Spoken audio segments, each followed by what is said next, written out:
സ്വാഗതം എല്ലാ പ്രേക്ഷകർക്കും രാവിലെയിലേക്ക്. ചൊവ്വാഴ്ച ദിനം എല്ലാവരും ഓഫീസിലേക്ക് പോകാനുള്ള തിരക്കിൽ തന്നെയായിരിക്കും. പക്ഷേ വാർത്തകൾക്കും ഇന്ന് സജീവം തന്നെയാണ്. വളരെയധികം പ്രധാനപ്പെട്ട വാർത്തകൾ ഇന്നുണ്ട്. പ്രത്യേകിച്ച് സംസ്ഥാനത്ത് തീവ്ര വോട്ടർ പട്ടിക പരിഷ്കരണം ഇന്ന് തുടക്കമാവുകയാണ്. അതോടൊപ്പം തന്നെ ബീഹാറിൽ ഏറ്റവും പ്രധാനപ്പെട്ടതായി ഇന്ന് കൊട്ടിക്കലാശമാണ്. പ്രധാനപ്പെട്ട നേതാക്കളൊക്കെ തന്നെ ഇന്നെത്തും. മറ്റന്നാൾ വിധി എഴുതാൻ പോകുന്ന 121 മണ്ഡലങ്ങളാണ്. എന്തായാലും പ്രധാന വാർത്തകളിലേക്ക് പോകാം. സംസ്ഥാനത്ത് തീവ്ര വോട്ടർ പട്ടിക പരിഷ്കരണത്തിന് തുടക്കം. BLOമാരുടെ ഭവന സന്ദർശനം ഇന്നു മുതൽ. വിവരശേഖരണം ഡിസംബർ 4 വരെ. കരട് വോട്ടർ പട്ടിക ഡിസംബർ 9-ന്. SIRുമായി ബന്ധപ്പെട്ട ഹർജികൾ ഇന്ന് സുപ്രീം കോടതിയിൽ.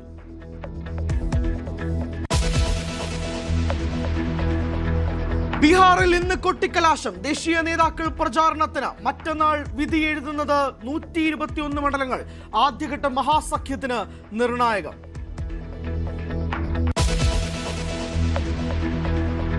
ശബരിമല സ്വർണ്ണപ്പാളി മോഷണത്തിൽ ഉന്നതരെ ചോദ്യം ചെയ്യാൻ SIT. Devaswom board president Padmakumar, മുൻ ദേവസ്വം ബോർഡ് പ്രസിഡന്റ് പത്മകുമാർ ഉൾപ്പെടെയുള്ളവരെ ചോദ്യം ചെയ്യും. കട്ടിളപ്പാളി മോഷണത്തിൽ ഉണ്ണികൃഷ്ണൻ പൂറ്റിയെ വിശദമായി ചോദ്യം ചെയ്യും.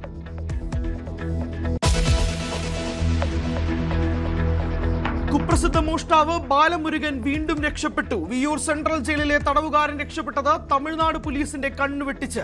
ജയിലിന് സമീപത്തെ ഹോട്ടലിൽ ഭക്ഷണം കഴിക്കാൻ വിലങ്ങഴിച്ചപ്പോൾ ഓടി രക്ഷപ്പെട്ടു. ബാലമുരുകനായി വ്യാപക തെരച്ചിൽ.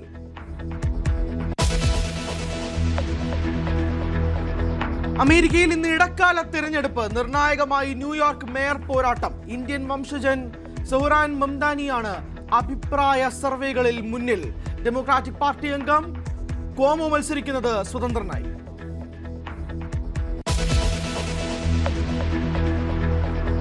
പാകിസ്ഥാൻ ഭൂഗർഭ ആണവായുധ പരീക്ഷണങ്ങൾ തുടരുന്നതിനായി ഡൊണാൾഡ് ട്രംപ്. റഷ്യ, ചൈന പോലുള്ള രാജ്യങ്ങൾ ആണവ പരീക്ഷണം നടത്തുന്നു.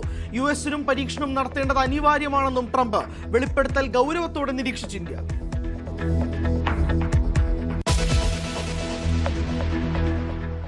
വിശദമായി നമ്മൾ വാർത്തകളിലേക്ക് കടക്കുമ്പോഴേക്കും ഏറ്റവും പ്രധാനപ്പെട്ട ഒരു വാർത്തയിലേക്ക് തന്നെയാണ് നമ്മൾ പോകുന്നത്. വിയ്യൂർ സെൻട്രൽ ജയിലിലെ തടവുകാരൻ രക്ഷപ്പെട്ടു. ബാലമുരുകൻ എന്ന തടവുകാരനാണ് രക്ഷപ്പെട്ടത്. തമിഴ്നാട് കോടതിയിൽ ഹാജരാക്കി. തമിഴ്നാട് പോലീസ് ജയിലിൽ എത്തിക്കുന്ന സമയത്തായിരുന്നു രക്ഷപ്പെട്ടത്. ജയിലിന് സമീപത്തെ ഹോട്ടലിൽ ഭക്ഷണം കഴിക്കാനായി കൈവിലങ്ങഴിച്ചു നൽകിയപ്പോൾ ഓടി രക്ഷപ്പെടുകയായിരുന്നു. നവമി ചേർന്നുണ്ട് വിവരങ്ങളുമായി. നവമി, അതായത് ഭക്ഷണം കഴിക്കാൻ വേണ്ടിയിട്ട് കൈവിലങ്ങ് കഴിക്കുന്നു, ബാലമുരുകൻ രക്ഷപ്പെടുന്നു, അതിനായി അന്വേഷണം വ്യാപകമാകും. ഇത് ആദ്യമായിട്ടല്ല ബാലമുരുകൻ ഇതുപോലുള്ളൊരു രക്ഷപ്പെടൽ സാഹചര്യം ഉണ്ടാകുന്നത്. ഇതിനെപ്പറ്റി കൂടുതൽ വിശദാംശങ്ങൾ എന്തെങ്കിലും ഉണ്ടോ? പോലീസ് അന്വേഷണം വ്യാപകമാക്കിയിരിക്കുകയാണ്. സമീപ പ്രദേശങ്ങളിലെല്ലാം അന്വേഷണം വ്യാപിപ്പിച്ചിട്ടുണ്ട്. ഒപ്പം മറ്റ് പോലീസ് സ്റ്റേഷനുകളിലും നിർദ്ദേശവും നൽകിയിട്ടുമുണ്ട്. വിയ്യൂർ സെൻട്രൽ ജയിലിലെ തടവുകാരനാണ് ഇപ്പോൾ രക്ഷപ്പെട്ടിരിക്കുന്ന ഈ ബാലമുരുകൻ. കറുത്ത ഷർട്ടും വെള്ള മുണ്ടുമായിരുന്നു രക്ഷപ്പെടുമ്പോൾ ഇയാൾ ധരിച്ചിരുന്ന വേഷം.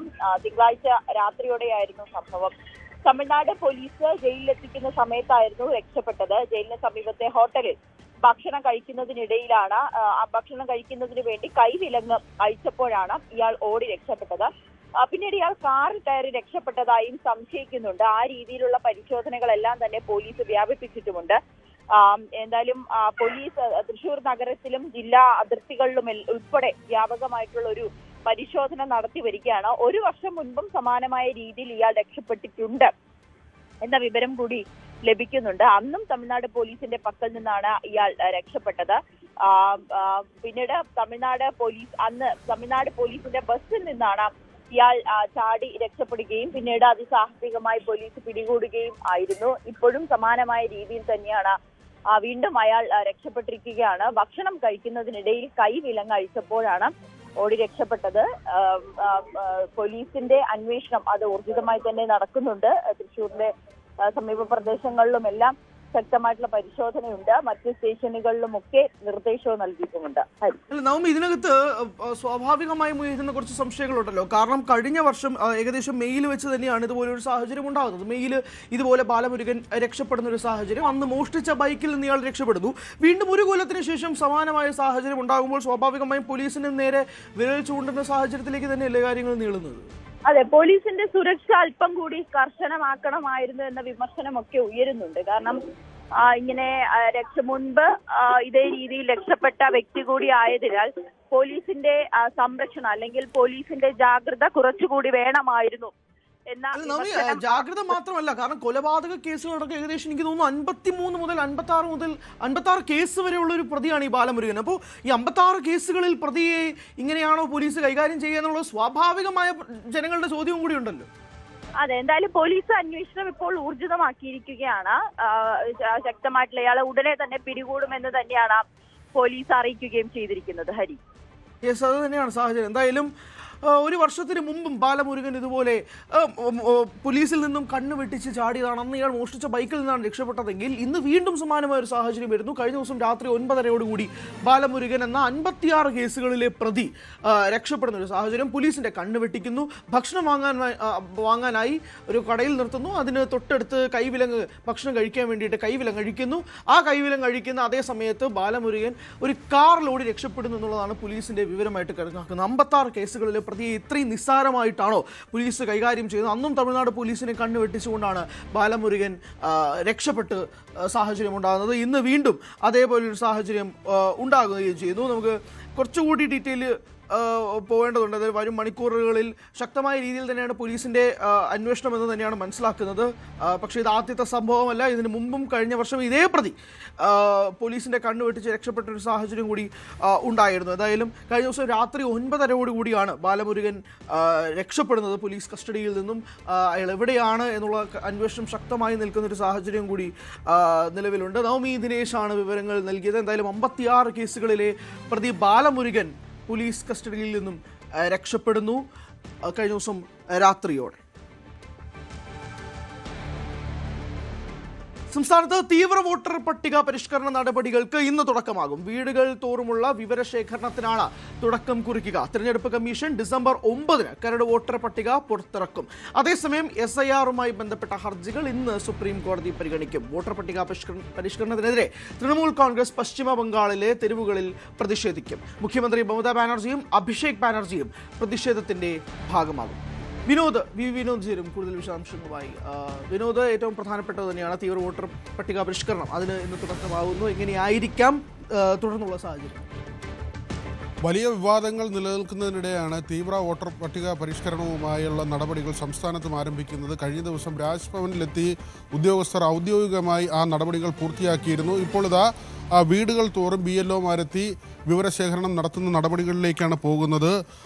ഡിസംബർ 4 വരെ ഈ നടപടികൾ തുടരും. ഡിസംബർ 9 കരട് വോട്ടർ പട്ടിക പുറത്തിറക്കും. കരട് പട്ടികയിന്മേലുള്ള അവകാശവാദങ്ങളും ആക്ഷേപങ്ങളും അടുത്ത വർഷം ജനുവരി 8 വരെ സമർപ്പിക്കാം. അതായത് 2026 ജനുവരി 8 വരെ സമർപ്പിക്കാം. അതിനുശേഷം അന്തിമ പട്ടിക പുറത്തു വന്നു കഴിഞ്ഞാൽ പിന്നെയുള്ള തിരഞ്ഞെടുപ്പുകളിൽ വോട്ട് രേഖപ്പെടുത്താൻ കഴിയില്ല. വീടുകൾ തോറും വിവരശേഖരണത്തിനായി നൽകുന്ന ഫോം തിരികെ നൽകുന്ന സമയത്ത് രേഖകൾ സമർപ്പിക്കേണ്ട ആവശ്യമില്ല. 2002, 2004 വർഷങ്ങളിലെ വോട്ടർ പട്ടികയിൽ പേരുള്ളവർ അല്ലെങ്കിൽ അവരുടെ മാതാപിതാക്കളുടെയോ അടുത്ത ബന്ധുക്കളുടെയോ പേര് ഈ പട്ടികയിലുള്ളവർ എന്നിവർ രേഖകൾ നൽകേണ്ടതില്ല. മുമ്പ് പട്ടികയിലെ ഒരു വോട്ടറുമായി പേര് ബന്ധിപ്പിക്കാൻ സാധിക്കാത്തവർ മാത്രമേ ആ രേഖകൾ നൽകേണ്ടതുള്ളൂ. ഇത്തരക്കാർക്ക് ഡിസംബർ 9 അടുത്ത വർഷം ജനുവരി 31 നോട്ടീസ് നൽകും. വോട്ടർമാരിൽ ഏതാണ്ട് 90% പേരും രേഖകൾ നൽകേണ്ടി വരില്ലെന്നാണ് തിരഞ്ഞെടുപ്പ് കമ്മീഷൻ അറിയിച്ചിട്ടുള്ളത്. ലളിതമായ നടപടിക്രമമെന്ന് കമ്മീഷൻ വ്യക്തമാക്കുന്നു. 14ഓളം രേഖകൾ ഉണ്ട്. അതിൽ ആധാർ കാർഡും തിരഞ്ഞെടുപ്പ്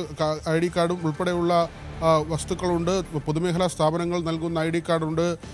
അത്തരത്തിൽ സാക്ഷ്യപ്പെടുത്തിയ രേഖകൾ, തദ്ദേശ വകുപ്പ് താമസവുമായി ബന്ധപ്പെട്ട് നൽകിയിട്ടുള്ള രേഖകൾ, ഇങ്ങനെയുള്ള രേഖകൾ ഹാജരാക്കിയാൽ വളരെ ലളിതമായി തന്നെ വോട്ടർ പട്ടികയിൽ പേര് ചേർക്കാമെന്ന വിവരമാണ് തിരഞ്ഞെടുപ്പ് കമ്മീഷൻ വ്യക്തമാക്കുന്നത്. മറ്റൊരു കാര്യം, കേരളമടക്കം രാജ്യത്തെ 12 സംസ്ഥാനങ്ങളിലും കേന്ദ്രഭരണ പ്രദേശങ്ങളിലുമാണ് SIR-ൻ്റെ ഈ രണ്ടാം ഘട്ട നടപടികൾ ആരംഭിക്കുന്നത്. ഏതാണ്ട് 51 കോടി വോട്ടർമാരെ ഉൾക്കൊള്ളുന്ന ഈ പ്രക്രിയ അടുത്ത വർഷം ഫെബ്രുവരി 7 അന്തിമ വോട്ടർ പട്ടിക പ്രസിദ്ധീകരിക്കുന്നതോടെയാണ് പൂർത്തിയാകുക. കേരളത്തിന് പുറമെ ആൻഡമാൻ നിക്കോബാർ ദ്വീപുകൾ, ലക്ഷദ്വീപ്, ഛത്തീസ്ഗഡ്, ഗോവ, ഗുജറാത്ത്, മധ്യപ്രദേശ്, പുതുച്ചേരി, രാജസ്ഥാൻ, തമിഴ്നാട്, ഉത്തർപ്രദേശ്, പശ്ചിമ ബംഗാൾ എന്നിവയാണ് രണ്ടാം ഘട്ടത്തിൽ ഉൾപ്പെടുന്ന സംസ്ഥാനങ്ങളും കേന്ദ്രഭരണ പ്രദേശങ്ങളും. SIR-ൻ്റെ ആദ്യഘട്ടം ബീഹാറിൽ ജൂൺ മുതൽ സെപ്റ്റംബർ വരെ നടത്തിയിരുന്നു. അവിടെ അന്തിമ പട്ടികയിൽ വോട്ടർമാരുടെ എണ്ണം 7.89 കോടിയിൽ നിന്ന് 7.42 കോടിയായി കുറഞ്ഞിരുന്നു. സ്വാതന്ത്ര്യത്തിന് ശേഷം നടക്കുന്ന 9ാമത്തെ SIR നടപടിയാണ്. ബീഹാറിൽ സംബന്ധിച്ച് നമുക്കറിയാവുന്നൊരു കാര്യമാണ്. വലിയ തോതിൽ വിവാദം നടക്കുകയാണ്. ആദ്യഘട്ട തെരഞ്ഞെടുപ്പ് പ്രചരണം അവസാനിക്കാനിരിക്കെ ഈ SIRമായി ബന്ധപ്പെട്ട വലിയ വിവാദമാണ് ബീഹാറിൽ നടക്കുന്നത്. അവിടെ വോട്ടർമാരെ ഗണ്യമായി ഒഴിവാക്കുന്നതിന് ഉള്ള നടപടിയാണ് കേന്ദ്ര സർക്കാർ സ്വീകരിച്ചതെന്ന വിവാദം. കേരളം, തമിഴ്നാട്, പശ്ചിമ ബംഗാൾ തുടങ്ങി സംസ്ഥാനങ്ങൾ SIRനെതിരെ രംഗത്തെത്തിയിരുന്നു. തമിഴ്നാടാകട്ടെ പ്രമേയം പാസ്സാക്കുകയും അവിടെ സർവകക്ഷി യോഗം വിളിച്ച് പ്രമേയം പാസ്സാക്കുകയും സുപ്രീം കോടതിയെ സമീപിക്കുകയും ചെയ്തു. ഇതുമായി ബന്ധപ്പെട്ട ഹർജികൾ ഇന്ന് സുപ്രീം കോടതി പരിഗണിക്കുന്നുണ്ട്. പശ്ചിമ ബംഗാളിലാകട്ടെ ഇന്ന് അവിടെ ഈ പ്രതിഷേധം തെരുവിലേക്ക് എത്തുകയാണ്. കേന്ദ്ര സർക്കാരിനെതിരെയുള്ള വലിയ ജനകീയ പ്രതിഷേധമായി അത് ഉയർത്തിക്കൊണ്ടുവരികയും ചെയ്യുന്നു. എന്നാൽ കേരളത്തിൽ ഇതുമായി ബന്ധപ്പെട്ട് ഇതുവരെ സുപ്രീം കോടതിയെ സമീപിക്കുമോ ഇല്ലയോ എന്ന കാര്യത്തിൽ ഒരു വ്യക്തത വന്നിട്ടില്ല. ഇവിടെ LDFും UDFും പ്രത്യക്ഷത്തിൽ ഇതിനെ എതിർക്കുന്നുവെങ്കിലും സർക്കാർ എടുക്കുന്ന നിലപാട് നിർണായകമാകും. കാരണം PM ശ്രീ പദ്ധതിയിൽ സർക്കാർ ഒപ്പിട്ടത് BJP CPM ധാരണയുടെ പുറത്താണെന്ന ആരോപണവും ആക്ഷേപവും ശക്തമായി നിൽക്കുന്നു. അതിനൊപ്പമാണ് SIR വരുന്നത്. അവിടെ സർക്കാർ എതിർപ്പ് പ്രകടിപ്പിക്കുകയും എന്നാൽ മറ്റ് നിയമ നടപടികളുമായി മുന്നോട്ട് പോയില്ലെങ്കിൽ BJPയുമായുള്ള ഒത്തുകളിയെന്ന ആരോപണം UDF ഉയർത്തുകയും ചെയ്യും. ഹരി, യെസ്, അത് തന്നെയാണ്. PM ശ്രീ പദ്ധതിയിൽ കൃത്യമായി CPM BJP ആരോപണം UDF അപ്പോൾ മുതൽ തന്നെ ഉണ്ടാക്കിയതാണ്. അതിനുശേഷമാണ് ഇപ്പോൾ SIR വരുന്നത്. 9 സംസ്ഥാനങ്ങൾ, കേരളം ഉൾപ്പെടെയുള്ള 9 സംസ്ഥാനങ്ങളിലും മൂന്ന് കേന്ദ്രഭരണ പ്രദേശത്തുമായിട്ടാണ് SIR ഇന്ന് തുടക്കം കുറിക്കുന്നത്. എന്തായാലും വിനോദാണ് വിശദാംശങ്ങൾ നൽകിയത്.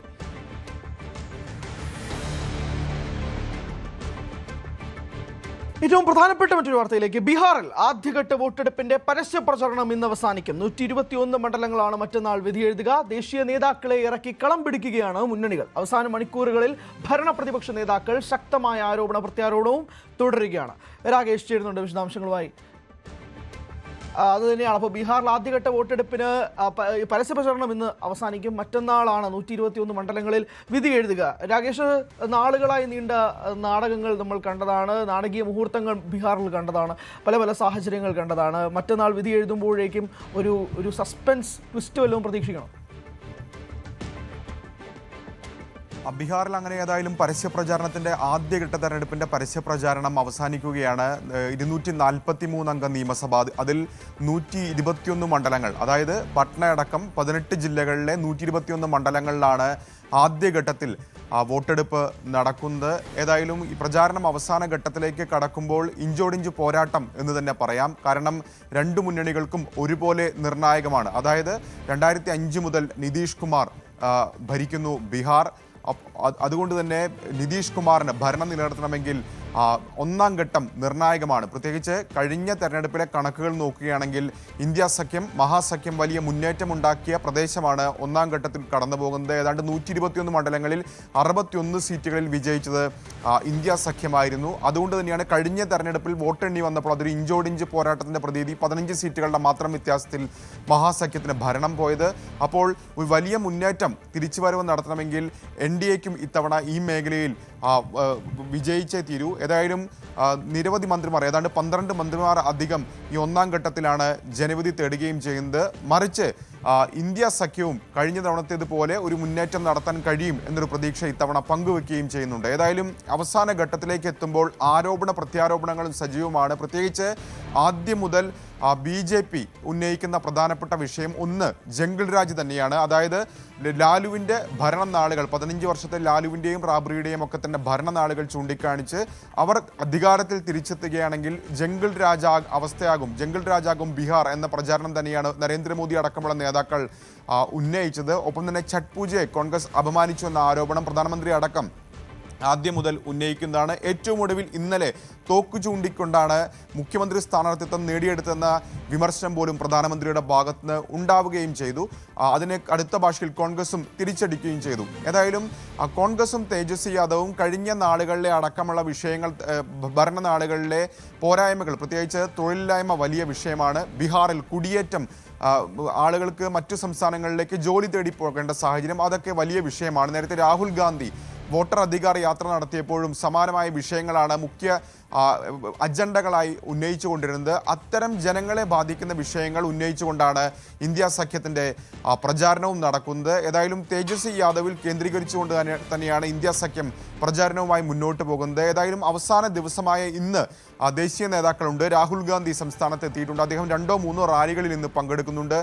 സംഘടനാ ചുമതലയുള്ള ജനറൽ സെക്രട്ടറി KC വേണുഗോപാൽ പ്രവർത്തനങ്ങളടക്കം ഏകോപിപ്പിക്കാൻ സംസ്ഥാനത്ത് എത്തിയിട്ടുണ്ട്. BJP നിന്ന് JP നഡ്ഡ ഇന്നൊരു റാലിയിലും ഒപ്പം തന്നെ ഗയയിൽ റോഡ് ഷോയിലും പങ്കെടുക്കുന്നുണ്ട്. അങ്ങനെ അവസാന ദിവസത്തിലും വോട്ടുറപ്പിക്കാനുള്ള തീവ്ര ശ്രമത്തിലാണ് മുന്നണികളുള്ളത്.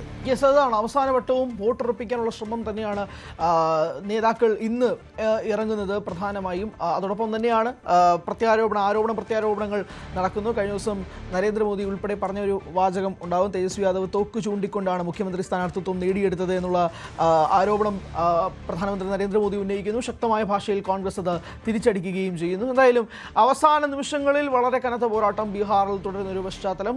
രാകേഷാണ് വിശദാംശങ്ങൾ നൽകിയത്. JNU വിദ്യാർത്ഥി യൂണിയൻ തെരഞ്ഞെടുപ്പ് ഇന്ന് വാശിയേറിയ പോരാട്ടമാണ് ഇത്തവണയും നടക്കുന്നത്. All India students association, democratic students federation എന്നിവയാണ് SFIക്കൊപ്പമുള്ള സംഘടനകൾ. എന്നാൽ CPIയുടെ വിദ്യാർത്ഥി സംഘടനയായ AISF ഈ സഖ്യത്തിന്റെ ഭാഗമല്ല. AISFും NSUയും ഒറ്റയ്ക്കാണ് മത്സരിക്കുന്നത്. പരമ്പരാഗതമായി ഇടത് സഖ്യം ആധിപത്യം പുലർത്തിയിരുന്ന JNUവിൽ കഴിഞ്ഞ വർഷം ജോയിന്റ് സെക്രട്ടറി സ്ഥാനം ABVP പിടിച്ചെടുത്തു. ശബരിമല സ്വർണ്ണപ്പാളി മോഷണ കേസിൽ പ്രത്യേക അന്വേഷണ സംഘം കസ്റ്റഡിയിൽ വാങ്ങിയ ഉണ്ണികൃഷ്ണൻ പോറ്റിയെ വിശദമായി ചോദ്യം ചെയ്യാൻ SIT. ഹൈക്കോടതിയിൽ അടുത്ത ദിവസം ഇടക്കാല റിപ്പോർട്ട് സമർപ്പിക്കാനിരിക്കെയാണ് പ്രത്യേക അന്വേഷണ സംഘം പോറ്റിയെ വീണ്ടും കസ്റ്റഡിയിൽ വാങ്ങിയത്. അതേസമയം മുൻ ദേവസ്വം ബോർഡ് പ്രസിഡന്റ് പത്മകുമാർ ഉൾപ്പെടെയുള്ളവരെ ചോദ്യം ചെയ്യലിനായി വൈകാതെ ക്രൈംബ്രാഞ്ച് ഓഫീസിലേക്ക് വിളിച്ചു വരുത്തുമെന്നാണ് സൂചന.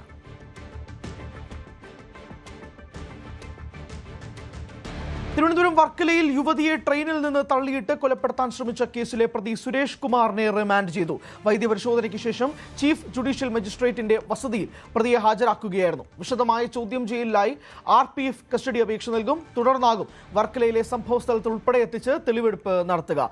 അതേസമയം ആക്രമണത്തിനിരയായ 19-കാരി മെഡിക്കൽ കോളേജ് ആശുപത്രിയിലെ തീവ്രപരിചരണ വിഭാഗത്തിൽ തുടരുകയാണ്. CPI സംസ്ഥാന കൗൺസിൽ യോഗം ഇന്ന് ചേരും. PM ശ്രീ വിവാദവുമായി ബന്ധപ്പെട്ട കാര്യങ്ങൾ സംസ്ഥാന നേതൃത്വം യോഗത്തിൽ റിപ്പോർട്ട് ചെയ്യും. PM ശ്രീ പദ്ധതിയെ എതിർക്കുന്ന നിലപാടിൽ മാറ്റം വരുത്തിയാൽ സംസ്ഥാന കൗൺസിൽ വിളിച്ച് ചർച്ച ചെയ്യുമെന്ന് നേതൃത്വം നേരത്തെ ഉറപ്പ് നൽകിയിരുന്നു. പദ്ധതി മരവിപ്പിക്കുന്നതിനായി അറിയിച്ച് കേന്ദ്ര സർക്കാരിന് കത്തയക്കുന്നത് വൈകുന്നത് യോഗത്തിൽ ചർച്ചയാവും. തദ്ദേശ തെരഞ്ഞെടുപ്പുമായി ബന്ധപ്പെട്ട കാര്യങ്ങളും ചർച്ചയ്ക്ക് വരും. നെടുമ്പാശ്ശേരിയിൽ വൻ ഹൈബ്രിഡ് കഞ്ചാവ് വേട്ട. 6.5 കോടി രൂപയുടെ കഞ്ചാവുമായി യുവാവ് പിടിയിലായി. വയനാട് സ്വദേശി അബ്ദുൾ സമദാണ് പിടിയിലായത്. നവമി ചേരുന്നുണ്ട് വിശദാംശങ്ങളുമായി. നവമി, ഇത് എത്ര മണിക്കോടുകൂടിയാണ് ഈ സംഭവം ഉണ്ടാകുന്നത്? നടന്നത് വൻ വേട്ടയാണല്ലോ.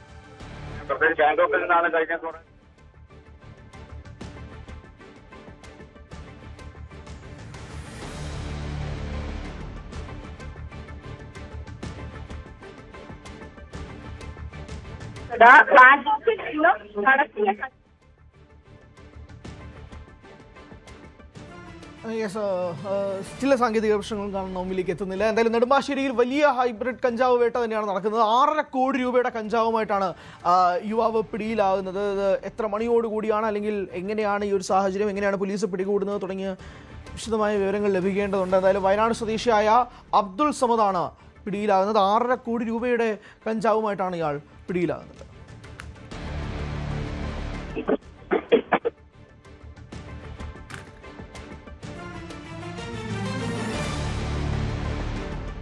നവമി ചേരുന്നുണ്ടെന്ന് തോന്നുന്നു. നവമി കേൾക്കാമെന്ന് വിശ്വസിക്കുന്നു. നവമി, 6.5 കോടി രൂപയുടെ ഹൈബ്രിഡ് കഞ്ചാവ്, ഇത് വലിയൊരു വേട്ട തന്നെയാണ്, അക്കാര്യത്തിൽ തർക്കമൊന്നുമില്ല. ഇത് ഇയാൾ എവിടെ നിന്നാണ് പിടികൂടുന്നത്?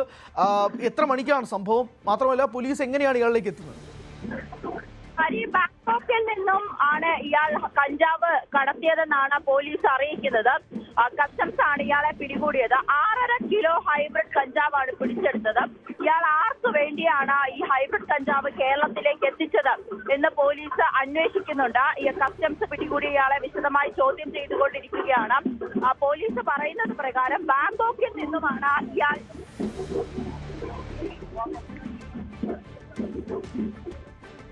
അത് തന്നെയാണ്. എന്തായാലും 6.5 കോടി രൂപയുടെ കഞ്ചാവാണ്. ഇയാൾ ആർക്ക് വേണ്ടിയിട്ടാണ് എത്തിച്ചത് എന്ന കാര്യത്തിൽ അറിയില്ല. എന്തായാലും കസ്റ്റംസിന്റെ കസ്റ്റഡിയിൽ ഇയാൾ തുടരുകയാണ്. വരും മണിക്കൂറിൽ കൂടുതൽ വിശദാംശങ്ങൾ ലഭിക്കുമെന്ന് പ്രതീക്ഷിക്കുന്നു. നവമിയാണ് കുറച്ച് വിശദാംശങ്ങൾ പങ്കുവച്ചത്.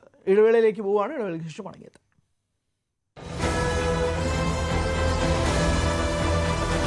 തിരികെ വാർത്തകളിലേക്ക്. പ്രൗഡ് കേരള NGOയുടെ നേതൃത്വത്തിൽ ലഹരിക്കെതിരെ കൊച്ചിയിൽ ഗ്രേറ്റ് വാക്കത്തോൺ നടക്കുന്നു. രമേശ് ചെന്നിത്തല ഫ്ലാഗ് ഓഫ് ചെയ്തു. പ്രതിപക്ഷ നേതാവ് VD സതീശൻ അടക്കമുള്ള നേതാക്കളും പങ്കെടുക്കുകയാണ്. നവമി ചേർന്നുണ്ട് വിശദാംശങ്ങളുമായി. നവമി, ഗ്രേറ്റ് വാക്ക് എഗെയിൻസ്റ്റ് ഡ്രഗ്സ് ആ ഒരു ബാനർ ഉയർത്തിക്കൊണ്ട് തന്നെയാണ് കോൺഗ്രസ് നേതാക്കൾ ഈ ഒരു വാക്കത്തോൺ സംഘടിപ്പിക്കുന്നത്. കേരളം ഒട്ടാകെ തന്നെ പടർന്നു പിടിക്കുന്ന ലഹരിക്കെതിരെ നടത്തുന്ന ഈ ഒരു പോരാട്ടം, ഈ ഒരു നേതൃത്വത്തിൽ ലഹരിക്കെതിരെ നടക്കുന്ന ഒരു പോരാട്ടം എന്തായാലും രമേശ് ചെന്നിത്തല ഫ്ലാഗ് ഓഫ് ചെയ്യുന്നു. എന്താണ് കൂടുതൽ വിശദാംശങ്ങൾ? എത്ര നേതാക്കൾ പങ്കെടുക്കുന്നു? ഹരി, നമുക്കറിയാം ഈ ലഹരി വലിയ ഒരു അപകട വിപത്തായി തന്നെയാണ് നമ്മുടെ സമൂഹത്തിൽ നിലനിൽക്കുന്നത്. അതുകൊണ്ട് തന്നെ ഓരോ സമയവും ഇതിനെതിരായിട്ടുള്ള പോരാട്ടം അത് ശക്തമാക്കുകയാണ്. അതിന്റെ ഭാഗമായാണ് കോൺഗ്രസിന്റെ നേതൃത്വത്തിൽ ഇപ്പോൾ ഈ ഒരു ലഹരിക്കെതിരായിട്ടുള്ള വാക്കത്തോൺ മറൈൻ ഡ്രൈവിൽ ആരംഭിച്ചിരിക്കുകയാണ്. പ്രതിപക്ഷ നേതാവ് VD സതീശൻ, അതോടൊപ്പം തന്നെ രമേശ് ചെന്നിത്തല, അൻവർ സാദത്ത് MLA, സിനിമാ താരങ്ങളായ മിയ, ടിനി ടോം ഉൾപ്പെടെയുള്ളവരാണ് ഈ ഒരു വാക്കത്തോണിൽ പങ്കെടുക്കുന്നത്. മറൈൻ ഡ്രൈവിൽ നിന്ന് ആരംഭിക്കുന്ന ഈ വാക്കത്തോൺ എറണാകുളത്തപ്പൻ ഗ്രൗണ്ടിലായിരിക്കും അവസാനിക്കുക. നേരത്തെയും KPCCയുടെ നേതൃത്വത്തിലും ഇത്തരത്തിലുള്ളൊരു വാക്കത്തോൺ സംഘടിപ്പിച്ചിരുന്നു. ലഹരിക്കെതിരായിട്ടുള്ള ഒരു സന്ദേശം എന്ന രീതിയിൽ തന്നെയാണ് ഈ വാക്കത്തോൺ. ഏകദേശം 100-ലധികം ആളുകളാണ് ഈ വാക്കത്തോണിൽ പങ്കെടുക്കുന്നത്. നിരവധി NGOs ഉണ്ട്, അതോടൊപ്പം തന്നെ വിദ്യാർത്ഥികളുണ്ട്. അങ്ങനെ വലിയൊരു വാക്കത്തോൺ തന്നെയാണ് കോൺഗ്രസിന്റെ നേതൃത്വത്തിൽ ഇപ്പോൾ എറണാകുളത്ത് സംഘടിപ്പിച്ചുകൊണ്ടിരിക്കുന്നത്. അല്പസമയം മുൻപാണ് പ്രതിപക്ഷ നേതാവ് VD സതീശനും ഒപ്പം രമേശ് ചെന്നിത്തലയും ചേർന്ന ഈ വാക്കത്തോൺ ഫ്ലാഗ് ഓഫ് ചെയ്തത്. ഇവിടെ നിന്നും പുറപ്പെട്ട് എറണാകുളത്തപ്പൻ ഗ്രൗണ്ടിലായിരിക്കും ഈ വാക്കത്തോൺ അവസാനിക്കുക. കേരളത്തിൽ ഈ ലഹരിക്കെതിരെ നമ്മൾ ശക്തമായിട്ടുള്ള പോരാടേണ്ടതുണ്ട്. നമ്മുടെ കുട്ടികളെ സംരക്ഷിക്കണം എന്നീ സന്ദേശം നൽകിക്കൊണ്ടാണ് ഈ ഒരു വാക്കത്തോൺ സംഘടിപ്പിച്ചിരിക്കുന്നത്. ഒപ്പം പ്രതിപക്ഷ നേതാവ് VD സതീശൻ രൂക്ഷ വിമർശനമായിരുന്നു മുഖ്യമന്ത്രി പിണറായി വിജയനെതിരെയും ഒപ്പം സർക്കാരിനെതിരെയും ഉന്നയിച്ചത്. ഇത്തരത്തിലുള്ള ലഹരിക്കെതിരെ ശക്തമായിട്ടുള്ളൊരു നടപടി ഉണ്ടാകുന്നില്ല. പലപ്പോഴും ഈ ലഹരി ഉപയോഗിക്കുന്ന അല്ലെങ്കിൽ ഇതിന്റെ ആരാണോ ഇതിന്റെ മെയിൻ മുഖ്യ പ്രതികളെ കണ്ടെത്തുന്നതിന് പകരം ഏറ്റവും അവസാനത്തെ അല്ലെങ്കിൽ ലഹരി ഉപയോഗിക്കുന്ന ആളുകളിലേക്ക് അന്വേഷണം ഒതുങ്ങി പോകുന്നുണ്ട്. ശക്തമായി തന്നെ ഇതിനു വേണ്ടിയിട്ടുള്ള ഒരു പോരാട്ടം സർക്കാരും തുടരണമെന്ന കാര്യം ഉന്നയിച്ചുകൊണ്ടാണ് പ്രതിപക്ഷ നേതാവ് VD സതീശൻ ഈ വാക്കത്തോൺ ഫ്ലാഗ് ഓഫ് ചെയ്തത്. എന്തായാലും ഇപ്പോൾ മറൈൻ ഡ്രൈവിൽ നിന്നും ആരംഭിച്ച വാക്കത്തോൺ എറണാകുളത്തപ്പൻ ഗ്രൗണ്ടിലായിരിക്കും അവസാനിക്കുക. നമുക്ക് ദൃശ്യങ്ങൾ കാണാം. പ്രതിപക്ഷ നേതാവ് VD Satheesan, Ramesh Chennithala, Hibi Eden MP, DCC president Muhammad Shiyas ഉൾപ്പെടെയുള്ളവർ ഈ വാക്കത്തോണിൽ പങ്കെടുക്കുന്നുണ്ട്. ഇതിൽ നിരവധി അൻവർ സാദത്ത് MLA ഉൾപ്പെടെയുള്ളവർ നമ്മളോടൊപ്പം. വലിയൊരു പോരാട്ടം തന്നെയാണ്. പിന്നെ ഇത് ലഹരിക്കെതിരെ വലിയൊരു പോരാട്ടമാണ്. ഇത് ശ്രീ രമേശ് ചെന്നിത്തല 13 ജില്ല കഴിഞ്ഞ് 14ാമത്തെ ജില്ല വന്നാണ്. കേരളം ഭയപ്പെടുകയാണ് ഈ ലഹരി മാഫിയ വരുന്നതുകൊണ്ട്. ഇതിനെ ഗവൺമെന്റ് നിയന്ത്രിക്കാൻ സാധിക്കണം. അവിടെ അതാണ് പൊതുസമൂഹം, ഗവൺമെന്റ് മാത്രമല്ല പൊതുസമൂഹം എല്ലാവരും ഇതിന് ഉണർന്ന് പ്രവർത്തിക്കണം എന്നുള്ളൊരു മെസ്സേജാണ് ശ്രീ രമേശ് ചെന്നിത്തലയുടെ ഈ ഇതിനുള്ള ഈ യാത്ര. തീർച്ചയായിട്ടും കേരളത്തിലെ ജനങ്ങൾ ഭയപ്പെടുന്നു. ഇന്ന് രാത്രി കാലങ്ങളിലായാലും സ്കൂളുകളിലായാലും കോളേജുകളിലായാലും ഒക്കെ ഇതിന്റെ പിടിമുറുക്കുന്ന ലഹരി മാഫിയയുടെ അതിനുള്ള പോരാട്ടമാണ് ഇപ്പോൾ നടക്കുന്നത്. എന്തായാലും അൻവർ സാദത്ത് MLA പറഞ്ഞതുപോലെ തന്നെ ലഹരിക്കെതിരായിട്ടുള്ള വലിയ പോരാട്ടം തന്നെയാണ് നടക്കുന്നത്. നമുക്ക് പ്രതിപക്ഷ നേതാവ് VD സതീശനും കൂടി ഇവിടുന്ന് ചോദിക്കാം. വലിയൊരു പോരാട്ടം തന്നെയാണ് ലഹരിക്കെതിരെ. തീർച്ചയായിട്ടും കേരളം മുഴുവൻ ലഹരി മരുന്ന് മാഫിയ പിടിമുറുക്കിയിരിക്കുകയാണ്. ഈ നമ്മുടെ സംസ്ഥാനം അപകടത്തിലേക്ക് പോവുകയാണ്. ഒരു തരത്തിലുള്ള വിജയകരമായ ഒരു എൻഫോഴ്സ്മെന്റ് നടപ്പാകുന്നില്ല. മറുവശത്ത് ബോധവൽക്കരണ പരിപാടികൾ സംഘടിപ്പിക്കണം. ആ ബോധവൽക്കരണ പരിപാടിയുടെ ഭാഗമായിട്ടാണ് ശ്രീ രമേശ് ചെന്നിത്തല കേരളത്തിലെ 14 ജില്ലകളിലും ഈ ഗ്രേറ്റ് വാക്ക് സംഘടിപ്പിച്ചിരിക്കുന്നത്. അതിന്റെ ഭാഗമായി എല്ലാവരും മാറുകയാണ്. എല്ലാവരും ഈ ഒരു ഉദ്യമത്തിന്റെ ഭാഗമായി മാറണം എന്നുകൂടിയാണ് പ്രതിപക്ഷ നേതാവ് വി.ഡി. സതീശൻ പറഞ്ഞിരിക്കുന്നത് വലിയ ഒരു ഉദ്യമത്തിനാണ് അദ്ദേഹം. തീർച്ചയായിട്ടും ഒരു വലിയ ദൗത്യമാണ്. കേരളത്തെ രാസലഹരിയിൽ നിന്ന് മോചിപ്പിക്കാനുള്ള ഒരു ദൗത്യം ഞങ്ങൾ ഏറ്റെടുക്കുകയാണ്. രാവിലെ 6 മണിക്ക് നിങ്ങൾ കണ്ടില്ലേ, ഇത്രയും ആളുകൾ ഇവിടെ വരുന്നു. അപ്പൊ ഇതിനോട് ജനങ്ങൾക്ക് പ്രതിബദ്ധതയുണ്ട്, നാടിനെ രക്ഷിക്കണമെന്നുള്ള ആഗ്രഹമുണ്ട്. ഇതിനകത്ത് രാഷ്ട്രീയക്കാർ മാത്രമല്ല, എല്ലാവരും ഒരുമിച്ച് പങ്കെടുക്കുന്ന ഒരു മുന്നേറ്റമാണ്. അടുത്ത സ്റ്റേജ് 14 ജില്ലയിൽ പൂർത്തിയായി. അടുത്ത സ്റ്റേജ് ക്യാമ്പസുകളിലെ ലക്ഷ്യമാക്കിയിട്ടുള്ള പ്രവർത്തനങ്ങൾ ആരംഭിക്കുന്നു. രമേശ് ചെന്നിത്തലയാണ് സംസാരിച്ചത്. വലിയൊരു ഉദ്യമം തന്നെയാണ് ഇപ്പോൾ പാർട്ടി മുന്നോട്ട് വെച്ചിരിക്കുന്നത്. ഈ രാഷ്ട്രീയ പ്രവർത്തകരോടൊപ്പം തന്നെ സിനിമാ താരങ്ങളും ഈ ഒരു വലിയ ഉദ്യമത്തിന്റെ ഭാഗമായിരിക്കുകയാണ്. വലിയ ഉദ്യമം തന്നെയാണിത്. നമ്മുടെ നാടിന് വേണ്ടി സന്ദേശം കൂടിയാണ്. ഡ്രഗ്സ് ഓൾവേസ് നമ്മൾ സ്കൂൾ ടൈം മുതലേ നമ്മൾ പറയുന്നതാണ്, നമ്മളെ പഠിപ്പിക്കുന്നതാണ്. പക്ഷേ നമ്മൾ എല്ലാ ദിവസവും പത്രം എടുക്കുമ്പോഴും നമ്മൾ കാണുന്നുണ്ട് ഇത്ര പേരെ അറസ്റ്റ് ചെയ്തു, ഇങ്ങനെ എങ്ങനെ എന്നൊക്കെ പറഞ്ഞിട്ട്. അപ്പോൾ ഞാൻ ആഗ്രഹിക്കുന്നത് അങ്ങനെ ഒരു കാര്യം പത്രങ്ങളിൽ വരാതെയും ഇതുപോലൊരു ക്യാമ്പയിനോ ഒന്നും ആവശ്യമില്ലാതെ ആളുകൾ കുറ്റം ചെയ്യാതെ അല്ലെങ്കിൽ ലഹരി ഉപയോഗിക്കാതെ അങ്ങനെ ഒരു കാര്യം പറയേണ്ട ആവശ്യം പോലും വരാത്തൊരു സ്റ്റേജിലേക്ക് നമ്മൾ വളർന്നു വരണം എന്നാണ് ഞാൻ ആഗ്രഹിക്കുന്നത്. അതെ, തീർച്ചയായും ലഹരി എന്നുള്ളൊരു കാര്യം നമ്മുടെ സമൂഹത്തിൽ നിന്നും തുടച്ചു നീക്കണം. അത് അല്ലെങ്കിൽ ലഹരിക്കെതിരെ വലിയ ഒരു പോരാട്ടം തന്നെ വേണമെന്ന് കൂടിയാണ് മിയ പറഞ്ഞിട്ടുള്ളത്.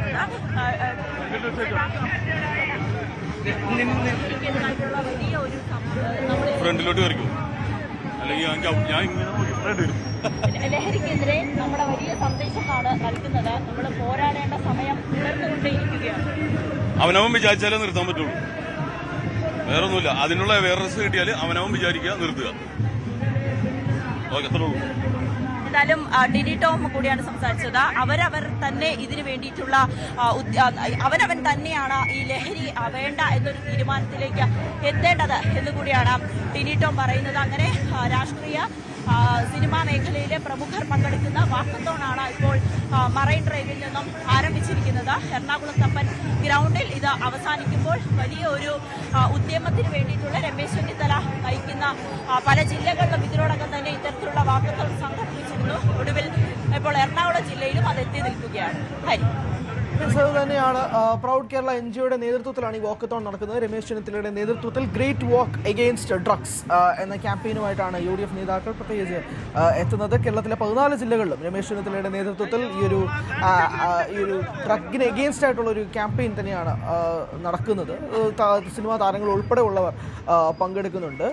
അൻവർ സാദത്ത് MLA, പ്രതിപക്ഷ നേതാവ് VD സതീശനും രമേശ് ചെന്നിത്തല ഉൾപ്പെടെയുള്ളവർ നമ്മളോട് സംസാരിക്കുകയും ചെയ്തു. കേരളം ഒട്ടാകെ തന്നെ പടർന്നു പിടിക്കുന്ന ഈ ലഹരി, നമ്മളിപ്പോൾ ഇടവേളയ്ക്ക് മുമ്പ് തന്നെ സംസാരിച്ച ഏറ്റവും പ്രധാനപ്പെട്ട വാർത്ത എന്ന് പറയുന്നത് നെടുമ്പാശ്ശേരി, ഇതേ കൊച്ചിയിൽ ഇപ്പോൾ ഇതേ ഡ്രഗ് എഗെയിൻസ്റ്റ് ഡ്രഗ് ക്യാമ്പയിൻ നടക്കുന്ന അതേ നെടുമ്പാശ്ശേരിയിൽ കൊച്ചിയിൽ വെച്ച് വൻ ഹൈബ്രിഡ് കഞ്ചാവ് വേട്ട നടന്ന വാർത്തയും കൂടിയാണ്. അത് 6.5 കോടി രൂപയുടെ കഞ്ചാവുമായിട്ടാണ് പിടികൂടിയത്. ഇങ്ങനെ പടർന്നു പിടിക്കുന്ന ഒരു ലഹരി കേരളത്തിലൊട്ടാകെ തന്നെ ഉണ്ടാകുന്ന ഒരു സാഹചര്യമുണ്ട്. ന്യൂസ് 18 ഉൾപ്പെടെ ഈ ആൻറ്റി ഡ്രഗ് അവയർനെസ് ക്യാമ്പയിനുമായിട്ട് ഒരു ക്യാമ്പയിനായിട്ട് തന്നെ നമ്മൾ രംഗത്തെത്തുന്ന ഒരു സാഹചര്യമുണ്ട്. അതുപോലെ തന്നെയാണ് ഇപ്പോൾ പല NGOകളും രാഷ്ട്രീയ നേതാക്കളും ഉൾപ്പെടെ ഇതുപോലെ വാക്കത്തോണായിട്ടും മാരത്തോൺ ഒക്കെ ആയിട്ടും കേരളം ഒട്ടാകെ തന്നെ യുവാക്കൾക്കിടയിൽ, വിദ്യാർത്ഥികൾക്കിടയിൽ ലഹരിക്കെതിരെ പോരാടുക എന്ന് പറയുന്നത്. ടിനി ടോം പറഞ്ഞ വാക്കുകൾ വളരെയധികം ശ്രദ്ധേയമാണ്. അവനവൻ വിചാരിച്ചാൽ മാത്രമേ മാറുകയുള്ളൂ എന്നുള്ളത്. നമ്മൾ ഓരോരുത്തരും വിചാരിക്കുക ലഹരിക്കെതിരെ മാത്രമേ നമ്മൾ നിൽക്കുകയുള്ളൂ, ജീവിക്കുകയുള്ളൂ എന്ന് വിചാരിച്ചാൽ തീരും ഈ പ്രശ്നം എന്നുള്ളത് വ്യക്തമാണ്. എന്തായാലും രമേശ് ചെന്നിത്തലയുടെ നേതൃത്വത്തിൽ ആൻറ്റി ഡ്രഗ് അവയർനെസ് ക്യാമ്പയിൻ, ഒരു ഗ്രേറ്റ് വാക്ക് എഗെയിൻസ്റ്റ് ഡ്രഗ്സ് എന്നുള്ള ഒരു വാക്കത്തോൺ നടക്കുകയാണ് ഇപ്പോൾ കൊച്ചിയിൽ വെച്ച്. നവമി ദിനേശാണ് വിവരങ്ങൾ നൽകിയത്. നമ്മൾ മറ്റ് വാർത്തകളിലേക്കും കൂടെ പോകുമ്പോൾ അതിഥി തൊഴിലാളികൾക്കായി സഞ്ചരിക്കുന്ന വസ്ത്ര ബാങ്കുമായി NSS വോളണ്ടിയർമാർ. Kozhikode Kodiyathur PTM higher secondary സ്കൂളിലെ NSS വോളണ്ടിയർമാരാണ് അതിഥി തൊഴിലാളികൾക്കായി സഞ്ചരിക്കുന്ന വസ്ത്ര ബാങ്ക് ആരംഭിച്ചത്. Kodiyathur PTM higher secondary school NSS വോളണ്ടിയർമാരാണ് അതിഥി തൊഴിലാളികൾക്കായി സഞ്ചരിക്കുന്ന വസ്ത്രബാങ്ക് യാഥാർത്ഥ്യമാക്കിയത്. കൊടിയത്തൂരും പരിസരത്തും താമസിക്കുന്ന അതിഥി തൊഴിലാളികൾക്കും ദുർബല വിഭാഗങ്ങൾക്കും സഹായം എത്തിക്കുന്നതിന്റെ ഭാഗമായി വളണ്ടിയർമാർ വീടുകളിൽ നിന്നും ശേഖരിച്ച വസ്ത്രങ്ങൾ അണുവിമുക്തമാക്കി ക്രമീകരിച്ചാണ് നൽകുന്നത്. ഒഴിവ് ദിവസങ്ങളിൽ വളണ്ടിയർമാർ അധ്യാപകരുടെ നേതൃത്വത്തിൽ വാഹനത്തിൽ അതിഥി തൊഴിലാളികൾ താമസിക്കുന്ന ഇടങ്ങളിൽ ശേഖരിച്ച വസ്ത്രങ്ങൾ എത്തിക്കും. കുട്ടികൾക്കും മുതിർന്നവർക്കും വേണ്ടിയുള്ള പുതുമ നഷ്ടപ്പെടാത്ത വസ്ത്രങ്ങളാണ് വിദ്യാർത്ഥികൾ വസ്ത്രബാങ്കിലേക്ക് ശേഖരിച്ചത്. സമൂഹത്തിൽ മനുഷ്യസ്നേഹവും പങ്കുവയ്ക്കൽ മനോഭാവവും പുനരുപയോഗശീലവും വളർത്തുകയാണ് പദ്ധതിയുടെ ലക്ഷ്യം. ഇതിന്റെ പിന്നിലുള്ള ഒരു ഉദ്ദേശം, നമ്മുടെ നാട്ടിലെ കൊടിയത്തൂരും പരിസരത്തും ഒരുപാട് അതിഥി തൊഴിലാളികൾ ജോലി ചെയ്യുന്നുണ്ട്. അപ്പോൾ അവർക്ക് അവരുടെ നാടുകളിലേക്ക് പോകുമ്പം അവരുടെ കുടുംബങ്ങൾക്ക്, അവരുടെ കുട്ടികൾക്ക്, അവരുടെ ഭാര്യമാർക്ക് ഒക്കെ നൽകാനുള്ള വസ്ത്രങ്ങൾ കുട്ടികൾ ശേഖരിച്ചു. NSSന്റെ വളണ്ടിയേഴ്സ് അവരുടെ വീടുകളിൽ നിന്നും അവരുടെ അയൽപക്കങ്ങളിൽ നിന്നുമൊക്കെ വസ്ത്രങ്ങൾ ശേഖരിച്ചു. അപ്പോൾ ഇത് നല്ല ക്വാളിറ്റിയിൽ 1-2 തവണയൊക്കെ ഉപയോഗിച്ച് നമ്മൾ വീടുകളിൽ അലമാരയിൽ മാറ്റി വെക്കുന്ന വസ്ത്രങ്ങൾ ഒരുപാട് ഉണ്ടാവാറുണ്ട്. അപ്പോൾ അത്തരത്തിലുള്ള വസ്ത്രങ്ങളാണ് കുട്ടികൾ ശേഖരിച്ചത്. അതിവിടെ കൊണ്ടുവന്ന് അവർ നന്നായിട്ട് അലക്കി അയൺ ചെയ്ത് അതുകൊണ്ട് നന്നായി പാക്ക് ചെയ്ത് തൊഴിലാളികൾക്ക് എത്തിച്ചു കൊടുക്കുക എന്നുള്ളതാണ് പ്രധാനമായ ഉദ്ദേശം. കൊടിയത്തൂർ ഗ്രാമപഞ്ചായത്ത് പ്രസിഡന്റ് ദിവ്യ ഷിബു വസ്ത്രബാങ്ക് ഉദ്ഘാടനം ചെയ്തു. ഗ്രാമപഞ്ചായത്ത് vice president Fasal Kodiyathur, PTA president S. Nasar, principal MS. Liju തുടങ്ങിയവർ ചടങ്ങിൽ പങ്കെടുത്തു. ന്യൂസ് 18 കോഴിക്കോട്. ഇടുക്കി തൂക്കുപാലത്ത് ലക്ഷങ്ങൾ മുടക്കി നിർമ്മിച്ച വഴിയുടെ വിശ്രമ കേന്ദ്രം പൊതുജനങ്ങൾക്കായി തുറന്നു കൊടുക്കുന്നില്ല. വിനോദസഞ്ചാരികൾക്കും നാട്ടുകാർക്കും ഉപകാരപ്രദമാകുന്ന തരത്തിൽ തൂക്കുപാലം മാർക്കറ്റിൽ നിർമ്മിച്ച വിശ്രമ കേന്ദ്രമാണ് ഉപയോഗിക്കാതെ നശിക്കുന്നത്. മുഖ്യമന്ത്രിയുടെ 12 കർമ്മ പദ്ധതികളിൽ ഉൾപ്പെടുത്തിയാണ് തൂക്കുപാലം മാർക്കറ്റിനോട് ചേർന്ന് പബ്ലിക് ടോയ്ലറ്റും വിശ്രമ കേന്ദ്രവും നിർമ്മിച്ചത്. 2021 പൂർത്തിയാക്കിയ കെട്ടിടം ഉദ്ഘാടനം ചെയ്തെങ്കിലും തുറന്നു പ്രവർത്തിച്ചില്ല. ഇതിനായി നടപടിയെടുക്കാത്തതാണ് പ്രതിഷേധത്തിനിടയാക്കുന്നത്. വർഷങ്ങൾക്കപ്പുറം, അതായത് പട്ടംകോളിന് കിട്ടിയ കാലഘട്ടം മുതലുള്ള പഞ്ചായത്ത് കിണറുണ്ട് ഇവിടെ. അതുകൂടാതെ ഇവിടെ ഒരു 10 സെന്റ് സ്ഥലം മേടിച്ച് കിണർ കുത്തിയിട്ടിരിക്കുന്ന സ്ഥലമുണ്ട്. ആയിരക്കണക്കിന് ജനങ്ങൾ കുടിക്കുന്ന കുഴൽക്കിണറിനൂടെ കുഴൽക്കിണർ ഉണ്ടായിട്ടും വെള്ളമില്ല എന്ന് പറഞ്ഞൊരു കാര്യത്തിൽ ഇത് ഒഴിവാക്കിക്കൊണ്ടിരിക്കുകയാണ്. 100 കണക്കിന് സ്ത്രീകളും കുട്ടികളും നിരവധി ആളുകൾ ഇവിടെ ഒരു ശൗചാലയത്തിൽ പോകാൻ സൗകര്യമില്ലാതെ ബസ്സിൽ വന്നിറങ്ങിയിട്ട് വലിയ വിഷമിച്ചാണ് സ്ത്രീകളും കുട്ടികളും പോയിക്കൊണ്ടിരിക്കുന്നത്. ഇതൊക്കെ എല്ലാം അറിയാഞ്ഞിട്ടും ഇത് തുറന്നു കൊടുക്കാൻ തയ്യാറല്ല. മാത്രമല്ല, തൂക്കുപാലം പട്ടണത്തിന്റെ ഒരു വികസന മുഖച്ഛായ കൂടിയാണിത്. ഇത് തുറന്നു കൊടുക്കുന്നതിൽ ആർക്കൊക്കെയോ എന്തൊക്കെയോ ഒത്തുകളിയുണ്ട് എന്നാണ് ഞങ്ങൾ ആരോപിക്കുന്നത്. രാമക്കൽമേട് സന്ദർശിക്കാനെത്തുന്ന സഞ്ചാരികൾ തങ്ങുന്ന മേഖലയാണ് തൂക്കുപാലം. ഹൈറേഞ്ചിലെ പ്രധാന പൊതുമാർക്കറ്റുകളിൽ ഒന്നായ ഇവിടെ നിരവധി പേർ എത്താറുണ്ട്. സഞ്ചാരികൾക്കും പൊതുജനങ്ങൾക്കും ഒരുപോലെ ഉപയോഗപ്രദമാക്കുക എന്ന ലക്ഷ്യത്തോടെയാണ് വിശ്രമ കേന്ദ്രം മാർക്കറ്റിനോടനുബന്ധിച്ച് നിർമ്മിച്ചത്. എന്നാൽ ലക്ഷങ്ങൾ മുടക്കി നിർമ്മിച്ച കെട്ടിടം തുറന്നു പ്രവർത്തിക്കാതെ നശിക്കുകയാണ്. ന്യൂസ് 18 ഇടുക്കി. 10 വർഷത്തിലധികമായി കൊച്ചി വൈറ്റിലയിൽ തുരുമ്പെടുത്ത് കിടന്ന പൈലിംഗ് മെഷീന് ഒടുവിൽ ശാപമോക്ഷം. എത്രയും വേഗം മെഷീൻ എടുത്തു മാറ്റാൻ ഹൈക്കോടതി നിർദ്ദേശം നൽകി. ഇതോടെ വൈറ്റിലയിലെ റോഡ് നവീകരണത്തിന് വഴി തുറക്കുകയാണ്. കൊച്ചി മെട്രോ പണിയാൻ കൊണ്ടുവന്നതാണ് 7 കോടിയുടെ ഈ പൈലിംഗ് മെഷീൻ. ഒന്ന് മുറുക്കി പിടിച്ചാൽ പൊടിഞ്ഞു വീണേക്കാവുന്ന അവസ്ഥയിലായി. വൈറ്റിലയിലെ മഞ്ഞും മഴയും വെയിലും കൊണ്ട് മെഷീന്റെ അസ്ഥിക്കുടം വരെ പുറത്തു വന്നു. KMRL-ഉം മൊബിലിറ്റി ഹബ് സൊസൈറ്റിയും കൈയൊഴിഞ്ഞതോടെ ഈ അവസ്ഥയിലുമായി. ഒടുവിൽ കോടതി ഇടപെട്ടു. ക്രെയിൻ ജപ്തി ചെയ്തു. തുടർന്ന് നടത്തിയ ലേലത്തിലാണ് ശാപമോക്ഷം. ഛത്തീസ്ഗഡിൽ പ്രവർത്തിക്കുന്ന കമ്പനി 15 ദിവസത്തിനുള്ളിൽ ഈ കൂറ്റൻ മെഷീൻ എടുത്തുമാറ്റും. 10 വർഷം വൈറ്റിലയുടെ തലവേദനയായിരുന്ന മെഷീൻ ഇവിടെ നിന്ന് മാറ്റുന്നതിൽ സ്ഥലം കൗൺസിലർ സുനിത ഡിക്സനുമുണ്ട് വലിയ പങ്ക്. നമ്മുടെ ഏറ്റവും വലിയ ആശങ്കയായിരുന്നു ഇത്. കാരണം തൊട്ടപ്പുറത്ത് വീടുകളാണ്, ഫ്ലാറ്റാണ്, തൊട്ടിപ്പുറത്ത് റോഡാണ്, സിഗ്നൽ പോയിന്റാണ്.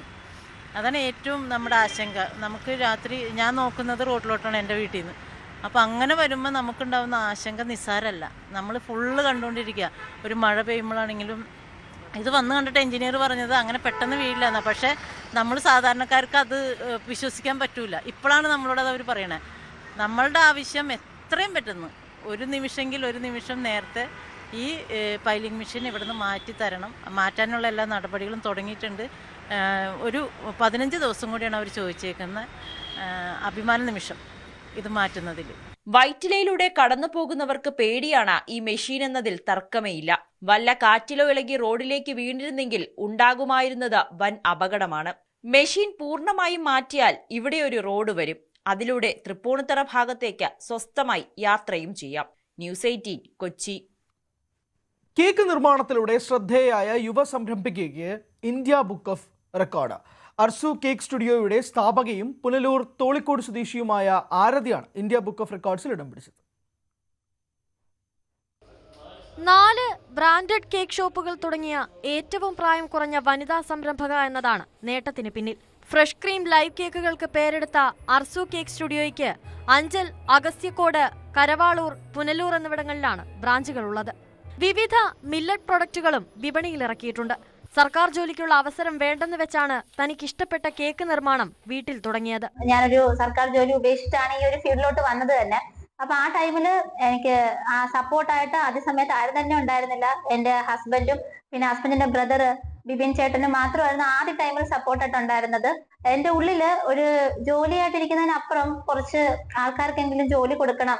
പക്ഷെ എനിക്കത് പേഴ്സണൽ ജോലി നല്ലത് തന്നെയാണ്. പക്ഷെ എനിക്ക് പേഴ്സണലി അതിനോടൊരു താല്പര്യം കുറവായിരുന്നു. കാരണം ഒരു 4 ചുമരിനുള്ളിൽ ഇരിക്കാതെ എന്തെങ്കിലുമൊക്കെ എക്സ്ട്രാ ചെയ്ത് കുറച്ച് ആൾക്കാർക്ക് ഞാൻ കാരണം അവരുടെ വീട്ടില് ഒരു വകയാവണം എന്നൊക്കെയായിരുന്നു എൻ്റെ ഒരു ആഗ്രഹം. അത് കാരണമാണ് ഞാൻ അത് ഉപേക്ഷിച്ചിട്ട് എന്റെ പാഷനെ തിരിച്ചറിഞ്ഞിട്ട് ഈ ഒരു മേഖലയിലോട്ട് വന്നത്. 2024-25 emerging women entrepreneur Nehru award, ഐവ iconic entrepreneur 2024 award, Kerala industrial ഡിപ്പാർട്ട്മെന്റിന്റെ 2022-23 താലൂക്ക് ബെസ്റ്റ് എന്റർപ്രണർ അവാർഡ് തുടങ്ങി ഒരു പിടി അവാർഡുകൾ ആരതി ഇതിനകം തന്റെ പേരിൽ കരസ്ഥമാക്കി. ബേക്കിങ്ങിന് പുറമെ അർസു സ്നേഹസ്പർശം പദ്ധതി വഴിയും മറ്റ് സംഘടനകൾ വഴിയും ചാരിറ്റി പ്രവർത്തനങ്ങളും സ്പോർട്സ് മേഖലയിൽ സ്പോൺസർഷിപ്പുകളും ജോലിയോടൊപ്പം സ്വയം തൊഴിൽ പരിശീലനങ്ങളും നൽകി വരുന്നു. ന്യൂസ് 18 പുനലൂർ. പാകിസ്ഥാൻ ഭൂഗർഭ ആണവായുധ പരീക്ഷണങ്ങൾ തുടരുന്നതായി US president Donald Trump. Russia, China, Pakistan പോലുള്ള രാജ്യങ്ങൾ ആണവ പരീക്ഷണം നടത്തുന്നതിനാൽ US-നും പരീക്ഷണം നടത്തേണ്ടത് അനിവാര്യമാണെന്നും ട്രംപ് പറഞ്ഞു. പാകിസ്ഥാനെയും ചൈനയെയും സംബന്ധിച്ച ട്രംപിന്റെ വെളിപ്പെടുത്തൽ ഗൗരവത്തോടെയാണ് ഇന്ത്യ കാണുന്നത്. കൂടുതൽ വിവരങ്ങളുമായി വി വിനോദ് ചേരുന്നുണ്ട്. വിനോദ്, ഈ രാജ്യങ്ങളൊക്കെ നടത്തുന്നുണ്ട്, അവരാരും പുറത്തു പറയാറില്ല. പക്ഷേ ഞങ്ങൾ ചെയ്യുന്നതിന് മുമ്പ് ഞങ്ങൾ കാര്യങ്ങൾ പറയുമെന്നുള്ളതാണ് ട്രംപിന്റെ വിശദീകരണം. എന്താണ് കൂടുതൽ വിശദാംശം?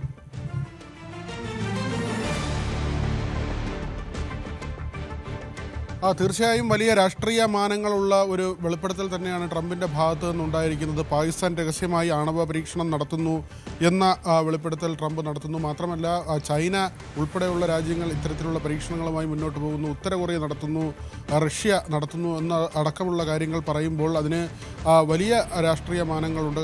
പ്രത്യേകിച്ച് ഇപ്പോഴത്തെ ഈ ലോകരാഷ്ട്രങ്ങളുടെ ഇപ്പോഴത്തെ ഒരു സാമൂഹ്യ ക്രമം അനുസരിച്ച്. കാരണം ഇന്ത്യക്കൊക്കെ തീരുവ ഏർപ്പെടുത്തുന്നു, ചൈനയ്ക്ക് 100% തീരുവ എന്ന ഭീഷണിയിലേക്ക് ട്രംപ് പോകുന്ന സാഹചര്യം. പാകിസ്ഥാനും സൗദിയുമായി പ്രതിരോധ കരാർ ഒപ്പിടുന്നു. പലപ്പോഴും പറഞ്ഞു കേട്ടിട്ടുള്ളത് ചൈനയുടെയും ഉത്തര കൊറിയയുടെയും സഹായം പാകിസ്ഥാൻ ലഭിക്കുന്നു. പാകിസ്ഥാനിലേക്ക് ഉൾപ്പെടെ ആയുധക്കടത്ത് നടത്തുന്നു. ഉത്തര കൊറിയ ചൈന ഉൽപ്പാദിപ്പിക്കുന്ന ആയുധങ്ങൾ ഉത്തര കൊറിയയിലൂടെ പാകിസ്ഥാനിലേക്കും മറ്റ് തീവ്രവാദ സംഘടനകളിലേക്കും എത്തുന്നു എന്നതടക്കമുള്ള കാര്യങ്ങൾ.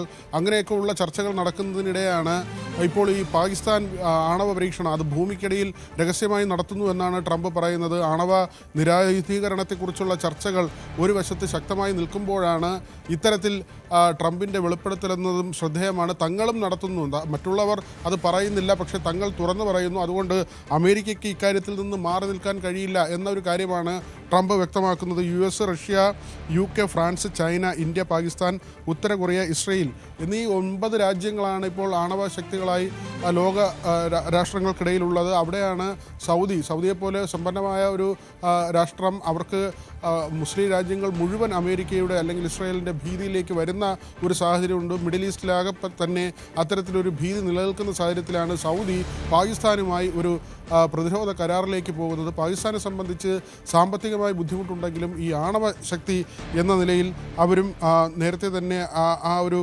നിലയിലേക്ക് മാറിയിരുന്നു. അവിടെ വളരെ പ്രധാനപ്പെട്ട ഒരു നീക്കമായി തന്നെയാണ് ഇതിനെ കാണുന്നത്. അവിടെ ആണവ പരീക്ഷണം നടക്കുന്നു. പഹൽഗാം പോലുള്ള ഒരു ആക്രമണം നടന്ന ശേഷം ഇന്ത്യയുടെ സർജിക്കൽ സ്ട്രൈക്ക് പാകിസ്ഥാന് നേരെ ഉണ്ടാകുന്നു. ഡാമുകൾ അടച്ചുകൊണ്ടുൾപ്പെടെ പല തരത്തിൽ പാകിസ്ഥാന് മേൽ സമ്മർദ്ദമായി ഇന്ത്യ മാറുന്നൊരു സമയം കൂടിയാണ്. അവിടെയാണ് പാകിസ്ഥാൻ വീണ്ടും ഈ ആണവ പരീക്ഷണങ്ങൾ നടത്തുന്നു എന്ന പ്രധാനപ്പെട്ട ഒരു വെളിപ്പെടുത്തൽ ട്രംപിൻ്റെ ഭാഗത്തു നിന്നുണ്ടാകുന്നത്. 98 മുതൽ ഇന്ത്യ ആണവ പരീക്ഷണങ്ങൾ നടത്തുന്നില്ല, ആണവ ആക്രമണം ആദ്യം നടത്തില്ല എന്നൊരു നയമാണ് ഇന്ത്യക്കുള്ളത്. ഇപ്പോൾ ട്രംപിൻ്റെ പരാമർശത്തിലും ഇന്ത്യയുടെ പേര് വന്നിട്ടില്ല. ഏതായിരുന്നാലും എന്തുകൊണ്ട് ട്രംപിൻ്റെ ഭാഗത്തു നിന്ന് ഇങ്ങനെ ഒരു വെളിപ്പെടുത്തൽ വന്നു, അതിൻ്റെ വ്യാഖ്യാനങ്ങൾ പലതാണ്. ഇന്ത്യയൊക്കെ കൂടുതൽ സമ്മർദ്ദത്തിലാക്കുക, അല്ലെങ്കിൽ ചൈനയും പാകിസ്ഥാനുമായിട്ടുള്ള ബന്ധം, റഷ്യയും പാകിസ്ഥാനും ഉത്തര കൊറിയയിൽ നിന്ന് ആയുധങ്ങൾ അല്ലെങ്കിൽ ആണവ ആയുധങ്ങളൊക്കെ തന്നെ പാകിസ്ഥാനിലേക്ക് എത്തുന്നു എന്ന തരത്തിലൊക്കെയുള്ള വ്യാഖ്യാനങ്ങൾ ട്രംപിൻ്റെ വെളിപ്പെടുത്തലിന് പിന്നാലെ ഉണ്ടാകുന്നുണ്ട്. ഏതായിരുന്നാലും ലോകരാഷ്ട്രങ്ങൾ വളരെ ശ്രദ്ധയോടെ കേട്ട വാക്കുകൾ തന്നെയാണ് ട്രംപിൽ നിന്നുണ്ടായിരിക്കുന്നത്. അത് വ്യക്തമാണ്, യാതൊരു തർക്കവുമില്ല. ലോകരാജ്യങ്ങൾ നേതാക്കൾ ഉൾപ്പെടെയുള്ളവർ വളരെ ശ്രദ്ധാപൂർവ്വം കേട്ട വാക്കുകൾ തന്നെയാണ് ട്രംപിന് കഴിഞ്ഞ ദിവസം പറയുന്നൊരു സാഹചര്യങ്ങൾ. വ്യാഖ്യാനം പലതാണ്. ട്രംപ് എന്തുകൊണ്ട് ഇക്കാര്യം പറയുന്നു? പ്രത്യേകിച്ച് 1992 ശേഷം, ഏകദേശം 30 വർഷങ്ങൾക്ക് ശേഷമാണ് അമേരിക്ക ഇങ്ങനൊരു ന്യൂക്ലിയർ ടെസ്റ്റിംഗ് നടത്തുന്നതായിട്ടുള്ള ഒരു വെളിപ്പെടുത്തൽ ട്രംപിൻ്റെ ഭാഗത്തു നിന്നും ഉണ്ടാകുന്നത്. പാകിസ്ഥാനും ഉത്തര കൊറിയയും ഒക്കെ നടത്തുന്നുണ്ട്, റഷ്യ ഉൾപ്പെടെയുള്ളവർ നടത്തുന്നുണ്ട്. അവർ പുറത്ത് പറയാറില്ല, ഞങ്ങൾ പറയും എന്നുള്ളതാണ് ട്രംപിൻ്റെ വാക്കുകൾ. എന്തായാലും വ്യാഖ്യാനങ്ങൾ പലതാണ്, വിനോദ് സൂചിപ്പിച്ചതുപോലെ തന്നെ. വിനോദാണ് വിശദാംശങ്ങൾ നൽകിയത്. പാകിസ്ഥാൻ പട്ടാള മേധാവി അസീം മുനീറിന്റെ കാലാവധി നീട്ടുന്നതിനെ കുറിച്ചുള്ള ചർച്ചകൾ പാകിസ്ഥാനിൽ സജീവമായി. ഫീൽഡ് മാർഷലിന്റെ അധികാരം, സേവന കാലാവധി എന്നിവയെ സംബന്ധിച്ച് പ്രത്യേക ഭരണഘടനാ ഭേദഗതിക്കാണ് ഷഹബാസ് ഷെരീഫ് സർക്കാർ പദ്ധതിയിടുന്നത്. നിലവിൽ 2027 നവംബർ 28-നാണ് മുനീർ ഔദ്യോഗികമായി വിരമിക്കേണ്ടത്. പാകിസ്ഥാനിൽ ചില നിർണായകമായ നീക്കങ്ങൾ നടക്കുന്നുണ്ട്. അവിടെ ഈ അസിം മുനീറിൻ്റെ പദവിയുടെ കാലാവധി നീട്ടാനുള്ളൊരു നീക്കമാണ് നടക്കുന്നത്. നമുക്കറിയാം, ഈ പട്ടാള മേധാവിയായ അസിം മുനീർ ഉണ്ടാക്കിയ പ്രശ്നങ്ങൾ എത്രമാത്രം ആണ് എന്നത്. പ്രത്യേകിച്ച് ഇന്ത്യയുമായി ഒരു നല്ല ബന്ധമുണ്ടാക്കാൻ അദ്ദേഹത്തിന് കഴിഞ്ഞില്ല. അതിനപ്പുറത്തേക്ക് അഫ്ഗാനിസ്ഥാനിൽ നടത്തിയ പ്രശ്നങ്ങൾ നമുക്കറിയാം. പാകിസ്ഥാനകത്ത് തന്നെ ആഭ്യന്തര കലാപം പൊട്ടിപ്പുറപ്പെട്ട ഒരു സാഹചര്യമുണ്ടായിരുന്നു. തൊട്ടടുത്ത രാജ്യമായ ഇറാനുമായും ഒരു നല്ല ബന്ധമുണ്ടാക്കാൻ കഴിയാതെ പോയൊരു പട്ടാള മേധാവിയാണ് അസിം മുനീർ. പക്ഷേ അത്തരത്തിലൊരാളെ അവിടെ അധികാര സ്ഥാനത്തിൽ പിടിച്ചു നിർത്താനുള്ള വലിയ നീക്കം നടക്കുന്നു എന്നാണ് മനസ്സിലാകുന്നത്. ഇപ്പോൾ ഷഹബാസ് ഷെരീഫിൻ്റെ നേതൃത്വത്തിലുള്ള സർക്കാർ ഒരു ഭരണഘടനാ ഭേദഗതിക്ക് തയ്യാറെടുക്കുകയാണ്. അത് അവതരിപ്പിക്കാൻ ആയിട്ട് അവർ ഒരുങ്ങുകയാണ്. അപ്പോൾ പാകിസ്ഥാൻ സൈനിക മേധാവിയായ ഫീൽഡ് മാർഷൽ അസിം മുനീറിൻ്റെ കാലാവധി ഇതുകൊണ്ട് നീട്ടും എന്നാണ് കരുതുന്നത്. അപ്പോൾ 2027 ശേഷവും അദ്ദേഹം അധികാരത്തിൽ ഉണ്ടാകും എന്നാണ് മനസ്സിലാകുന്നത്. യഥാർത്ഥത്തിൽ നോക്കുകയാണെങ്കിൽ 2022 വിരമിക്കേണ്ട ആളാണ് അസിം മുനീർ. 2022 നവംബറിൽ കരസേനാ മേധാവിയായി നിയമിതൻ ആവുകയാണ് ചെയ്തത്. അപ്പോൾ ജനറൽ അസിം മുനീർ ഫലത്തിൽ അന്നൊരു വിരമിക്കലിൻ്റെ വക്കിലായിരുന്നു. ലഫ്റ്റനൻറ്റ് ജനറൽ എന്ന നിലയിൽ അദ്ദേഹം വിരമിക്കേണ്ട ഒരു സാധ്യതയാണ് അന്ന് ഉണ്ടായിരുന്നത്. ഏതായാലും അസിം മുനീർ 2022 നവംബർ 27 വിരമിക്കേണ്ട അസിം മുനീർ അങ്ങനെ തൻ്റെ കാലാവധി അങ്ങനെ കൂടുതൽ ആക്കി അന്ന് മാറ്റുകയാണ് ചെയ്തത്. അപ്പോൾ അന്നത്തെ കരസേനാ മേധാവി ജനറൽ ഖമർ ജാവേദ് ബജ്വ മുനീറും ഒക്കെ ഏതാണ്ട് ഒരേ സമയത്ത് വിരമിക്കേണ്ട ആളുകൾ ആയിരുന്നു. പക്ഷേ പ്രധാനമന്ത്രി ഷഹബാസ് ഷെരീഫ് എന്ത് ചെയ്തു? 2022 നവംബർ 24 ലഫ്റ്റനൻറ്റ് ജനറൽ ആയിരുന്ന അസിം മുനീറിനെ പുതിയ കരസേനാ മേധാവിയാക്കി തിരഞ്ഞെടുത്തു. അപ്പോൾ അദ്ദേഹത്തിൻ്റെ സേവന കുറേ കൂടി സമയം നീട്ടി നൽകുന്ന ഒരു നടപടി ഉണ്ടായി. ജനറൽ പദവി ലഭിച്ചു, സ്ഥാനക്കയറ്റം ലഭിച്ചു. അപ്പോൾ വിരമിക്കൽ തീയതിയും കുറേ കൂടി നീണ്ടു. അപ്പോൾ ഇതിൻ്റെ ശേഷം ഇദ്ദേഹം 3 വർഷത്തേക്കാണ് ആദ്യം ഈ കാലാവധി നീട്ടിയത്.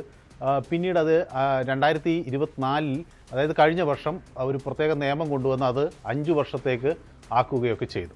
അപ്പോൾ 2027 നവംബറിൽ അത് അയാൾ റിട്ടയർ ചെയ്യേണ്ടതാണ്. പക്ഷേ ഇവിടെ ഈ പാകിസ്ഥാനിലൊരു ചെറിയ പ്രശ്നം, ഫീൽഡ് മാർഷലിൻ്റെ പദവി എന്താണ് എന്നത് കൃത്യമായൊരു നിർവചനമില്ല. പ്രധാനമായി അത് ആചാരപരവും ചരിത്രപരവും പ്രതീകാത്മകവുമാണ് എന്നാണ് പൊതുവെയുള്ളൊരു ധാരണ. ഏതായാലും പാകിസ്ഥാൻ്റെ ഭരണഘടനയിൽ അതിനെക്കുറിച്ച് കൃത്യമായൊരു നിർവചനം ഇല്ല. അപ്പോൾ ഒരു ഫീൽഡ് മാർഷലിൻ്റെ വിരമിക്കൽ, സേവന വ്യവസ്ഥകൾ, ഇതൊന്നും ഭരണഘടന അത് കൃത്യമായി പറയുന്നില്ല. ഇത് മുനീറിൻ്റെ ഭാവി അവ്യക്തമാക്കുന്നു എന്ന് അന്ന് തന്നെ ചിലരൊക്കെ ചൂണ്ടിക്കാണിച്ചിരുന്നു. ഏതായാലും ഭരണഘടനയുടെ പിന്തുണയോടുകൂടി അധികാരത്തിൽ തുടരാനാണ് ഇപ്പോൾ മുനീർ ഒരു ശ്രമം നടത്തുന്നത്. അതിനുവേണ്ടി പാകിസ്ഥാനിലെ ജനപ്രതിനിധികൾ അയാൾക്ക് പിന്നിൽ അണിനിരക്കുന്നു. ഒരു നിയമത്തിൻ്റെ ചട്ടക്കൂട് ഇപ്പോൾ അതിനുവേണ്ടി നിർമ്മിക്കുന്നു എന്നൊക്കെയാണ് മനസ്സിലാകുന്നത്. അപ്പോൾ ഇസ്ലാമാബാദിൽ രാഷ്ട്രീയവും അതുപോലെ സ്ഥാനപരവുമായ ചില സംഘർഷങ്ങൾക്ക് ഇത് വഴിവെച്ചേക്കാം എന്ന് ചിലരൊക്കെ കരുതുന്നുണ്ട്. ഏതായാലും ഷഹബാസ് ഷെരീഫിൻ്റെ നേതൃത്വത്തിലുള്ള സർക്കാർ 27ാമത്തെ ഭരണഘടനാ ഭേദഗതി എന്ന തരത്തിൽ ചില കാര്യങ്ങൾ അവതരിപ്പിക്കാൻ ഒരുങ്ങുകയാണ്. അത് പാകിസ്ഥാൻ്റെ സൈനിക മേധാവിയായ ഫീൽഡ് മാർഷൽ അസിം മുനീറിൻ്റെ കാലാവധി നിയമപരമായി നീട്ടുന്നതിനെ സംബന്ധിച്ചാണ്, അല്ലെങ്കിൽ അതിലെ അവ്യക്തത പരിഹരിക്കുന്നതിനെ സംബന്ധിച്ചാണ് എന്ന വിവരങ്ങൾ പുറത്തുവന്നു. ഈ വർഷം ആദ്യം ഫീൽഡ് മാർഷൽ പദവി ലഭിച്ച മുനീർ നവംബർ 28 എന്തായാലും പുറത്തു പോകേണ്ട ഒരു സാഹചര്യമാണ് ഉണ്ടായിരുന്നത്. അപ്പോൾ ആ ഒരു സാഹചര്യം മാറുകയാണ്. അദ്ദേഹത്തിൻ്റെ കാലാവധി കൂടുതൽ നീട്ടുന്നതിനെ സംബന്ധിച്ചൊക്കെയുള്ള തീരുമാനങ്ങൾ ആണ് ഇപ്പോൾ വരുന്നത്. അപ്പോൾ മുൻ സർക്കാരിൻ്റെ കീഴിലുള്ള നിയമപരിഷ്കാരത്തിലൂടെയാണ് പാകിസ്ഥാൻ്റെ സൈനിക മേധാവി കാലാവധി നീട്ടി വാങ്ങിച്ചത്. അസിം മുനീറിൻ്റെ സ്ഥാനത്തെ സംബന്ധിച്ചുള്ള ഈ ഒരു ഭരണഘടന അതിനെക്കുറിച്ച് മൗനം പാലിക്കുന്നതിനാൽ അത് ഒഴിവാക്കാൻ പ്രധാനമന്ത്രിയുടെ ഓഫീസും അവിടുത്തെ റാവൽപിണ്ടി ജനറൽ ഹെഡ്ക്വാർട്ടേഴ്സും ഒക്കെ ഇപ്പോൾ അവിടെയൊക്കെ ചില തീവ്രമായ കൂടിയാലോചനകൾ നടക്കുന്നു എന്നാണ് മനസ്സിലാക്കുന്നത്. പാകിസ്ഥാൻ ആർമി ആക്ടോ അല്ലെങ്കിൽ ഭരണഘടനയുടെ ആർട്ടിക്കിൾ 243 സായുധ സേനയുടെ കമാൻഡും നിയന്ത്രണവും നിർവചിക്കുമ്പോൾ അവിടെ ഈ തരത്തിലൊരു ഫീൽഡ് മാർഷലിൻ്റെ സ്ഥാനം അംഗീകരിക്കുന്നില്ല, അതിനെപ്പറ്റി നിർവചിക്കുന്നില്ല. തത്ഫലമായി സർക്കാരിൻ്റെ 27ാമത്തെ ഭേദഗതി ഫീൽഡ് മാർഷലിൻ്റെ പദവി, അധികാരങ്ങൾ, സേവന നിബന്ധനകൾ എന്നിവ ഒക്കെ ഔപചാരികമായി നിർവചിക്കും എന്നാണ് മനസ്സിലാക്കുന്നത്. അപ്പോൾ ആർട്ടിക്കിൾ 243 ഭേദഗതി നടക്കും എന്നാണ് ഇപ്പോൾ മനസ്സിലാക്കുന്നത്. അപ്പോൾ ഇത് സൈനിക മേധാവിക്ക് തുടരാൻ കഴിയും, അത് ഏത് തരത്തിൽ തുടരാൻ കഴിയും എന്നൊക്കെ ഇപ്പോൾ ആ ഭേദഗതിയുടെ അടിസ്ഥാനത്തിൽ വരും. അപ്പോൾ ഭരണഘടന, കോടതികൾ, എക്സിക്യൂട്ടീവ് മജിസ്ട്രേറ്റുകളുടെ പുനഃസ്ഥാപനം, ജഡ്ജിമാരുടെ സ്ഥാനമാറ്റം ഒക്കെ ആയി ബന്ധപ്പെട്ടുള്ള വ്യവസ്ഥകൾ ഒക്കെ സർക്കാർ പുനഃക്രമീകരിക്കുന്നു എന്നാണ് ഇപ്പോൾ മനസ്സിലാക്കുന്നത്. PPP എന്ന പാർട്ടിയുടെ ചെയർമാൻ ബിലാവൽ ഭൂട്ടോ സർദാരി ഇത് കഴിഞ്ഞിടയ്ക്ക് തുറന്നു പറയുകയും ചെയ്തു. മറ്റൊന്ന്, ഈ ഖനികളുടെയും ധാതുക്കളുടെയും ഒക്കെ നിയന്ത്രണം പ്രവിശ്യകളിൽ നിന്ന് ഫെഡറൽ സർക്കാരുകളിലേക്ക് മാറ്റുന്നു എന്ന ഒരു കാര്യം അവിടെ വരുന്നുണ്ട്. അതിനുവേണ്ടിയുള്ള നീക്കങ്ങൾ നടക്കുന്നു. അത് വലിയ തോതിൽ വിവാദമാകും എന്ന കാര്യത്തിൽ തർക്കമില്ല. കാരണം അമേരിക്കയ്ക്കും ചൈനയ്ക്കും ഒക്കെ താല്പര്യമുള്ള ഒരു വിഷയമാണ് അവിടുത്തെ ഈ ധാതുശേഖരം. അതോടൊപ്പം വിദേശ നിക്ഷേപം സുഗമമാക്കുന്നതിന്, അമേരിക്കയും ചൈനയുമായുള്ള കരാറുകൾ സുഗമമാക്കുന്നതിനൊക്കെ വേണ്ടി ഒരു പ്രത്യേക തരത്തിലുള്ള നീക്കങ്ങൾ അവിടെ നടക്കുന്നു. നമുക്കറിയാം, ചില പ്രാദേശികമായ എതിർപ്പുകൾ അവിടെ ഖൈബർ പക്തുൻക്വയിൽ, ബലൂചിസ്ഥാനിൽ, ഗിൽഗിറ്റ് ബാൾട്ടിസ്ഥാനിലൊക്കെ നടക്കുന്നുണ്ട്. അപ്പോൾ അതൊക്കെ അടിച്ചമർത്താനൊക്കെ ഉള്ള ഒരു നിയമപരമായ നീക്കം അവിടെ നടക്കുന്നു എന്നതാണ് കാണേണ്ടത്. അപ്പോൾ വിപുലമായ ഒരു ഭരണഘടന മാറ്റത്തിന് അവിടെ പാകിസ്ഥാൻ തയ്യാറെടുക്കുന്നു എന്ന വിവരങ്ങളാണ് പുറത്തു വരുന്നത്. അപ്പോൾ ഇത് ഏത് തരത്തിൽ ആണ് ഇതിൻ്റെ പ്രതിഫലനങ്ങൾ ഉണ്ടാകുക എന്നത് വളരെ ഗൗരവത്തോടെ ഉറ്റുനോക്കേണ്ട ഒന്നാണ്. കാരണം ഈ അതിർത്തി രാജ്യങ്ങളുമായെല്ലാം നല്ല ബന്ധത്തിൽ ഏർപ്പെടാൻ കഴിയാത്ത ഒരു പട്ടാള മേധാവിയാണ് അവിടെ ഇപ്പോൾ കൂടുതൽ അധികാരം പിടിച്ചെടുക്കുന്നത്, അല്ലെങ്കിൽ അയാളിലേക്ക് അധികാരം കേന്ദ്രീകരിക്കുന്നു. അപ്പോൾ ഫീൽഡ് മാർഷൽ അസിം മുനീറിൻ്റെ സ്ഥാനം അങ്ങനെ കൂടുതൽ സംരക്ഷിക്കപ്പെടുമ്പോൾ അത് അയൽ രാജ്യങ്ങളെ സംബന്ധിച്ചിടത്തോളം അതൊരു ആശങ്കപ്പെടുത്തുന്ന ഒരു നീക്കമാണ്. മുനീർ ഏത് തരത്തിലാണ് ഇനി പാകിസ്ഥാൻ്റെ അധികാര കേന്ദ്രങ്ങളിൽ കൂടുതൽ ശക്തനാകുക എന്നതാണ് ഇപ്പോൾ എല്ലാവരും ഉറ്റുനോക്കുന്നത്. അങ്ങനെ വന്നാൽ ഈ പലപ്പോഴും അയാളുടെ പ്രതികരണങ്ങൾ, വാക്കുകളൊക്കെ രാജ്യത്തെ, അതായത് പാകിസ്ഥാനെ വലിയ തോതിൽ പ്രതിസന്ധിയിലാക്കിയിട്ടുണ്ട്. അപ്പോൾ അത് സമാനമായ രീതിയിൽ ആകുമോ എന്ന ആശങ്ക അവിടെ തുടരുകയാണ്. ആഗോള ശ്രദ്ധ ആകർഷിച്ച ന്യൂയോർക്ക് മേയർ തെരഞ്ഞെടുപ്പിൽ ഇന്ന് വിധി ദിനം. US president Donald Trump communist എന്ന് വിളിച്ച ഇന്ത്യൻ വംശജനായ ഡെമോക്രാറ്റിക് പാർട്ടി സ്ഥാനാർത്ഥി സൂറാൻ മംദാനിയാണ് അഭിപ്രായ സർവേകളിൽ മുന്നിട്ട് നിൽക്കുന്നത്. ലൈംഗികാതിക്രമ കേസുകളിൽപ്പെട്ട ന്യൂയോർക്ക് മുൻ ഗവർണർ ആൻഡ്രൂ ക്വോമോ, റിപ്പബ്ലിക്കൻ പാർട്ടിയുടെ കേർട്ടിസ് സ്ലീവ എന്നിവയാണ് മംദാനിയുടെ എതിരാളികൾ. ഡെമോക്രാറ്റിക് പാർട്ടി അംഗമായ ക്വോമോ സ്വതന്ത്രനായാണ് മത്സരിക്കുന്നത്. സജിമോൻ ആന്റണി ചേരുന്നു വിശദാംശങ്ങളുമായി. ശ്രീ സജിമോൻ ആന്റണി, ട്രംപിന്റെ വാക്കുകൾ ഇങ്ങനെയാണല്ലോ ട്രൂത്ത് സോഷ്യലിൽ തിങ്കളാഴ്ച വൈകുന്നേരം കുറിച്ച വാക്കുകൾ ഞാനൊന്ന് വായിക്കാം. Whether you personally like Andrew Cuomo or not, you really have no choice. You must vote for him and hope he does a fantastic job എന്നതായിരുന്നു ട്രംപിന്റെ വാക്കുകൾ. അതായത് ക്വോമോയെ മുന്നിട്ട് നിർത്തുന്നതിനേക്കാൾ ഉപരി മംദാനിക്ക് വോട്ട് ചെയ്താൽ ഒരു സോഷ്യൽ എക്കണോമിക് ഡിസാസ്റ്ററിലേക്ക് കാര്യങ്ങൾ മാറുമെന്നുള്ള ട്രംപിന്റെ വാക്കുകൾ എങ്ങനെ നോക്കുകയാണ്? തീർച്ചയായിട്ടും ഇതൊരു ഹ്യൂജ് ബ്രേക്കിംഗ് ന്യൂസ് ആണ് അമേരിക്കയിൽ നിന്നും. റിപ്പബ്ലിക്കൻ പ്രസിഡന്റ് ആയ, അമേരിക്കയുടെ പ്രസിഡന്റാണ്, പക്ഷെ റിപ്പബ്ലിക്കൻ പാർട്ടിയെ പ്രതിദാനം ചെയ്യുന്ന ഡൊണാൾഡ് ട്രംപ് ഒരു ഡെമോക്രാറ്റിക് പാർട്ടിയുടെ ലീഡറെ ആൻഡ്രൂ ക്വോമോയെ ഇപ്പോൾ എൻഡോഴ്സ് ചെയ്യുന്ന ഒരു പ്രതിനിധിയാണ് കാണുന്നത്. പെട്ടെന്ന് ഓർത്തു പോകുന്നത് കേരളത്തിലോ അല്ലെങ്കിൽ ഇന്ത്യയിലൊക്കെ പൊളിറ്റിക്സ് അല്ലെങ്കിൽ ഇലക്ഷന്റെ സമയത്തൊക്കെ ഇങ്ങനെ ലൈൻ ക്രോസ് ചെയ്ത് അങ്ങോട്ടും ഇങ്ങോട്ടും വോട്ട് ചെയ്ത് എതിരാളികളെ തോപ്പിക്കുന്ന ഒരു പാറ്റേൺ കണ്ടിട്ടുണ്ട്. അപ്പൊ നാളെ നടക്കാൻ പോകുന്ന, അതായത് ഇപ്പോൾ ഇവിടെ രാത്രിയാണ്, നാളെ കാലത്ത് നടക്കാൻ പോകുന്ന നവംബർ 4 നടക്കുന്ന US സ്പെഷ്യൽ ഇലക്ഷൻ ആണ് വളരെ ഇമ്പോർട്ടന്റ് ആണ്. കാരണം 3-4 കാര്യങ്ങളിൽ അത് വളരെ ഇമ്പോർട്ടന്റ് ആണ്. ഒന്ന്, 6 US കോൺഗ്രസ് സീറ്റിലേക്കുള്ള മത്സരം നടക്കുന്നുണ്ട്. അവിടെ 3-3 എന്നുള്ളതാണ് കട്ടയ്ക്കാനുള്ള ഒരു ബാലൻസ് ആണ് ഇപ്പോൾ വന്നിരിക്കുന്നത്. അതൊരു മാറ്റം വരുമോ എന്നുള്ളതാണ് എല്ലാവരും ഉറ്റുനോക്കുന്നത്. കാരണം 435 US കോൺഗ്രസ് സീറ്റ് ഉണ്ടെങ്കിൽ 219 റിപ്പബ്ലിക്കിന്റെ കയ്യിലും 214 ഡെമോക്രാറ്റിന്റെ കയ്യിലുമാണ്. അപ്പൊ 5 സീറ്റിന്റെ മെജോറിറ്റിയാണ് അവിടെ ഉള്ളത്. അപ്പം 6 സീറ്റിന്റെ മത്സരം നടക്കുന്നുണ്ട്. അപ്പൊ അത് ഒന്ന്. രണ്ടാമത് അതോടൊപ്പം തന്നെ 2 ഗവർണർഷിപ്പിലേക്ക് ന്യൂജേഴ്സിയിലും വെർജീനിയയിലേക്കും നടക്കുന്നുണ്ട്. അവിടെയും കട്ടയ്ക്കുള്ള പോരാട്ടമാണ് എന്നുള്ളതാണ് മനസ്സിലാക്കാൻ കഴിയുന്നത്. എന്നാൽ അതിലും ഉപരി ന്യൂയോർക്ക് മേയറിന്റെ ആ ഒരു ഇലക്ഷൻ എന്ന് പറയുന്നത് ട്രംപ് ബാലറ്റിലില്ല, എന്നാൽ എവിടെയും ട്രംപ് ആണ് എന്നാണ് നമുക്ക് കാണാൻ പറ്റുന്നത്. അതായത് 6% ലേറ്റസ്റ്റ് പോൾ വെച്ച് നോക്കുകയാണെങ്കിൽ സുറാൻ മന്ദാനി 6% മുന്നിൽ നിൽക്കുന്നതാണ് നമ്മൾ കാണുന്നത്. അപ്പോൾ ഇന്നത്തെ ഈ ട്രംപിന്റെ ഈ പാർട്ടി മാറിയുള്ള ആ ഒരു എൻഡോഴ്സ്മെന്റ് കാരണം ആ ഒരു 6% ബ്രിഡ്ജ് ചെയ്യാൻ പറ്റുവാണെങ്കിൽ it's going to be a huge win for Trump. ഇല്ല എങ്കിൽ ഡൊണാൾഡ് ട്രംപിന്റെ പോളിസികളും ഡൊണാൾഡ് ട്രംപിന്റെ പേഴ്സണാലിറ്റിയും എല്ലാം അമേരിക്കൻ ജനത റിജക്ട് ചെയ്യുന്നതിന്റെ ഒരു വേർഡിക്റ്റ് ആയിരിക്കും നാളെ ന്യൂയോർക്കിൽ കാണാൻ പോകുന്നത്. ഏതായാലും ന്യൂയോർക്ക് മാത്രമല്ല ലോകമാകമാനം വളരെ ആകാംക്ഷയോടെയാണ് ഈ ഇലക്ഷൻ നോക്കിക്കാണുന്നത്. കാരണം ഒരു സൈഡിൽ വളരെ പ്രോഗ്രസീവ് സോഷ്യലിസ്റ്റ് ആയ സുറാൻ മന്ദാനിയും അതിന് നമുക്കൊരു ഇന്ത്യൻ കണക്ഷൻ കൂടി ഉണ്ട്. സുറാന്റെ അമ്മ ഒരു മലയാളിയാണ്, മീര നായരാണ്. അതേസമയം സുറാന്റെ ഫാദർ എനിക്ക് തോന്നുന്നത് മെഹ്മൂദ് മംദാനി ഫ്രം ഉഗാണ്ട. 7 വയസ്സുള്ളപ്പോഴാണ് അദ്ദേഹം ഇവിടെ ന്യൂയോർക്കിൽ വരുന്നത്. ഇപ്പൊ 34 വയസ്സുണ്ട്. അപ്പൊ 27 വർഷമാണ് അദ്ദേഹം ഇവിടെ അമേരിക്കയിൽ ന്യൂയോർക്ക് സ്പെൻഡ് ചെയ്തത്. അവിടെ നിന്നുള്ള വലിയൊരു കാൽവയ്പായിട്ടാണ് നമ്മൾ കാണുന്നത് ഇതിനെ. അദ്ദേഹത്തിന്റെ പോളിസികൾ, അതായത് ഇവിടെ ഇപ്പൊ രാഷ്ട്രീയ വൃത്തങ്ങളും നിരീക്ഷകരും എല്ലാം ഒരേ സ്വരത്തിൽ അഭിപ്രായം പറയുന്ന ഇതാണ്. ട്രംപിന്റെ ഡയഗ്നോസ്റ്റിക്കും അതോടൊപ്പം സുറാൻ മന്ദാനിയുടെ ഇത് രണ്ടും മാച്ചിങ് ആണ്. എന്നാൽ രണ്ടുപേരും എന്താ പറയുന്നത് അതിനുവേണ്ടി പ്രപ്പോസ് ചെയ്യുന്ന സൊല്യൂഷൻസ് രണ്ടും ടോട്ടൽ ഡിഫറെന്റ് ആണ് എന്നുള്ളതാണ്. ട്രംപ് ഒരു സോഷ്യലിസ്റ്റ് ആയിട്ടല്ല മംദാനിയെ കാണുന്നത്. ട്രംപ് മംദാനിയെ ഒരു കമ്മ്യൂണിസ്റ്റ് ആയിട്ടാണ് എപ്പോഴും പറയാറുള്ളത്. എന്നാൽ അദ്ദേഹം ഒരു സോഷ്യലിസ്റ്റ് ആണ് എന്നുള്ളതാണ് ഫാക്ട്. എന്നാൽ ഈ ഒരു അപ്പൊ അതുകൊണ്ട് തന്നെ വളരെയധികം പേഴ്സണൽ ലെവലിലൂടെ ഈ ഒരു കോമ്പറ്റീഷൻ പോകുന്നുണ്ട് എന്നാണ് കാണാൻ സാധിക്കുന്നത്. ട്രംപ് പറയുന്നത് മംദാനി ഇലക്ട് ചെയ്യുകയാണെങ്കിൽ, ന്യൂയോർക്കാർ ഇലക്ട് ചെയ്യുകയാണെങ്കിൽ ഫെഡറൽ ഗവൺമെന്റ് എല്ലാ ഫണ്ടിങ്ങും ന്യൂയോർക്കിൽ സ്റ്റോപ്പ് ചെയ്യും എന്നൊക്കെ ക്ലെയിം ചെയ്യുന്നുണ്ട്. അതിനൊക്കെ എന്തുമാത്രം വസ്തുതാപരമായിട്ട് അല്ലെങ്കിൽ ദീപപരമായിട്ട് സാധ്യത ഉണ്ട് എന്നുള്ളത് നമുക്ക് നോക്കി കാണേണ്ടിയിരിക്കുന്നു. പക്ഷേ ചലഞ്ചുകൾ ഇപ്പോൾ അങ്ങനെയാണ് നടന്നുകൊണ്ടിരിക്കുന്നത്. ഇന്ന് കാലത്തെ അല്ലെങ്കിൽ മിനിങ്ങാന്ന് വരെ എപ്പോഴും ട്രംപ് കൂമയെ സപ്പോർട്ട് ചെയ്തിട്ടില്ലായിരുന്നു. എന്നാൽ ഈ കഴിഞ്ഞ ഒരു അരമണിക്കൂർ അല്ലെങ്കിൽ 1 മണിക്കൂറിനകത്താണ് ഈ ഒരു ബ്രേക്കിംഗ് ന്യൂസ് വരുന്നത്. ട്രംപ് പറയുന്നത് എനിക്ക് I don't like Cuomo but there is no choice.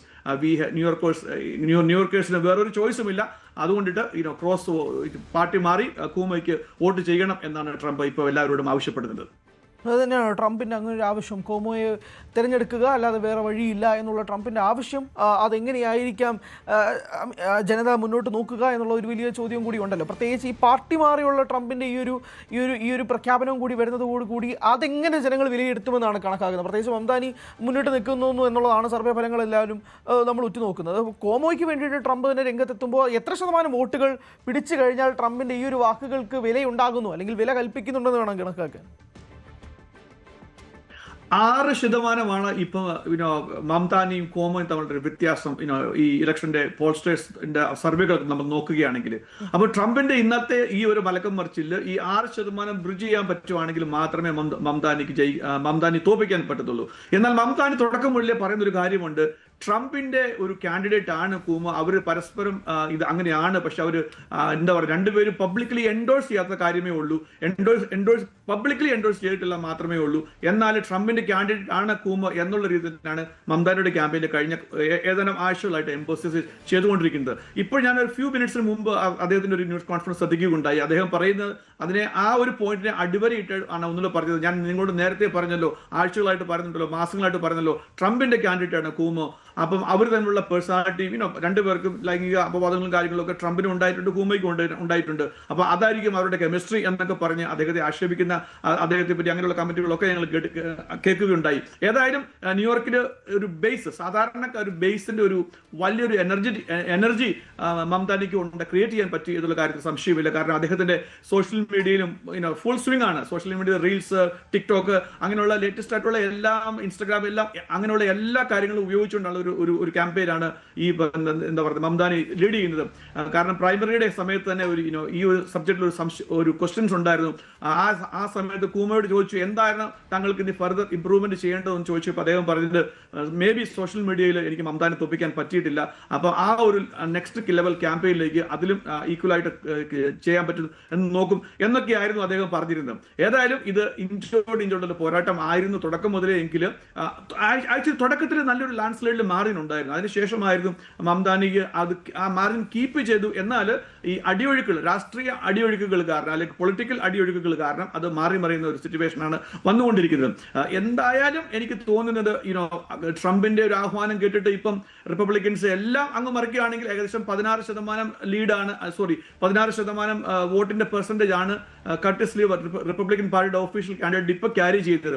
അപ്പം നമ്മൾ മാത്തമാറ്റിക്കലി നോക്കുകയാണെങ്കിൽ ആ 16% ട്രംപിന്റെ ആഹ്വാനം കേട്ടിട്ട് മുഴുവൻ അങ്ങപ്പുറത്തേക്ക് മറിയുകയാണെങ്കിൽ ഒബിയസ്ലി കൂമ 10% വോട്ടിന് ജയിക്കും. അങ്ങനെ ഒരു സിനറിയിലേക്ക് വരും. എന്നാൽ ഈ 16%-നകത്ത് റിപ്പബ്ലിക്കിനകത്ത് എന്തുമാത്രം ആൾക്കാർ ട്രംപിന്റെ ആഹ്വാനം കേൾക്കും എന്നുള്ളതാണ് വലിയൊരു ക്വസ്റ്റ്യൻ മാർക്ക്. അപ്പം നാളത്തെ ഇലക്ഷനകത്ത് അല്ലെങ്കിൽ നിങ്ങൾ അവിടെ ഇപ്പം കാലത്തെ ആണല്ലോ, അപ്പോൾ ആ ഒരു കോൺസെപ്റ്റ് പറയുകയാണെങ്കിലും ഇലക്ഷനെ ഉറ്റുനോക്കുന്നത് ഈതൽ ട്രംപിന് ഈ 16% ഫ്ലിപ്പ് ചെയ്യാനുള്ള കേപ്പബിലിറ്റി ഉണ്ടോ, അപ്പൊ അങ്ങനെ ട്രംപ് ആണ് ജയിക്കുന്നത് അതോ മംദാനിയാണ് ജയിക്കുന്നത്. അങ്ങനെ ഇതിനെയും കൂടെ വീഴ്ത്തിക്കൊണ്ട് മംദാനി ജയിക്കുകയാണെങ്കിൽ Mamdani is going to be a real hero in the US politics അല്ലെങ്കിൽ വേൾഡ് പൊളിറ്റിക്സ് എന്നുള്ള കാര്യത്തിൽ ഒരു സംശയവുമില്ല. യെസ്, അത് തന്നെയാണ്. അതിലേക്ക് ഉറ്റുനോക്കുകയാണ്. ന്യൂയോർക്കിൽ ഇന്ന് വിധി ദിനമാണ്. സൂചിപ്പിച്ചതുപോലെ തന്നെ സജിമോൻ ആന്റണി പറഞ്ഞതുപോലെ തന്നെ ഈ 16% വോട്ട് ട്രംപിന്റെ ഈ ആഹ്വാനം കേട്ട് റിപ്പബ്ലിക്കൻസിന്റെ 16% വോട്ട് ഫ്ലിപ്പ് ചെയ്യാൻ സാധിക്കുകയാണെങ്കിൽ മംദാനി മാറി കോമോ ജയിക്കാനുള്ള ഒരു സാധ്യത കാണുന്നുണ്ട്. പക്ഷെ അതൊരു വലിയ വെല്ലുവിളി തന്നെയാണ്, അതിനകത്ത് യാതൊരു തർക്കവുമില്ല. പക്ഷെ നിലവിൽ മുന്നിട്ട് നിൽക്കുന്നത് ഫലങ്ങളിലെല്ലാം തന്നെ നിൽക്കുന്നത് മംദാനി തന്നെയാണ്. അങ്ങനെയാണെങ്കിൽ പ്രത്യേകിച്ച് ഇപ്പോൾ സൂചിപ്പിച്ചതുപോലെ തന്നെ സോഷ്യൽ മീഡിയയിൽ ഉൾപ്പെടെ മംദാനി തരംഗമാണ് സംഭവിച്ചുകൊണ്ടിരിക്കുന്നത്. ആ ഒരു മംദാനി തരംഗം വോട്ടായി മാറുമോ അല്ലെങ്കിൽ എന്തായിരിക്കും ആ വിധി എന്നുള്ളത് ഇന്ന് അറിയാം. സജിമോൻ ആന്റണിയാണ് വിശദാംശങ്ങൾ നൽകിയത്. സുഡാനിൽ ആഭ്യന്തര കലാപം തുടരുന്നതിനിടെ ഇന്ത്യൻ പൗരനെ വിമതസേന തട്ടിക്കൊണ്ടുപോയി. ഒഡീഷയിലെ ജഗൽസിംഗ്പൂർ ജില്ലയിൽ നിന്നുള്ള 36-കാരനായ ആദർശ് ബെഹ്റയുടെ മോചനത്തിനായുള്ള ശ്രമം ആരംഭിച്ചിട്ടുണ്ട്. പ്രവർത്തനങ്ങൾ ഏകോപിപ്പിക്കുന്നുണ്ടെന്ന് ഇന്ത്യയിലെ Sudan ambassador Muhammad Abdullah Ali El Tom പറഞ്ഞു. എൽ ഫഷറിന് ശേഷം റാപ്പിഡ് സപ്പോർട്ട് ഫോഴ്സ് അടുത്ത ആക്രമണത്തിന് തയ്യാറെടുക്കുകയാണെന്നാണ് പുറത്തുവരുന്ന വിവരങ്ങൾ.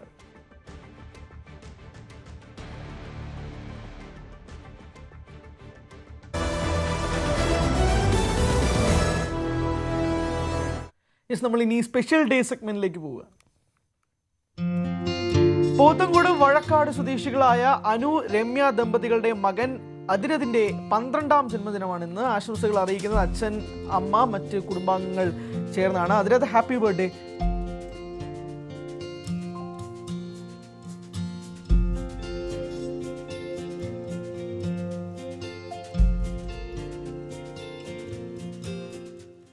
മനുഷ്യർ ഇന്ന് ഏറ്റവും അധികം ആശ്രയിക്കുന്ന ആധുനിക യാത്രാ സംവിധാനമാണല്ലോ വിമാനങ്ങൾ. എന്നാൽ വിമാനയാത്രാ സൗകര്യങ്ങൾ എത്തിപ്പെടാത്ത ഇടങ്ങൾ ഇന്നും ലോകത്തിൻ്റെ പല ഭാഗങ്ങളിലുമുണ്ട്.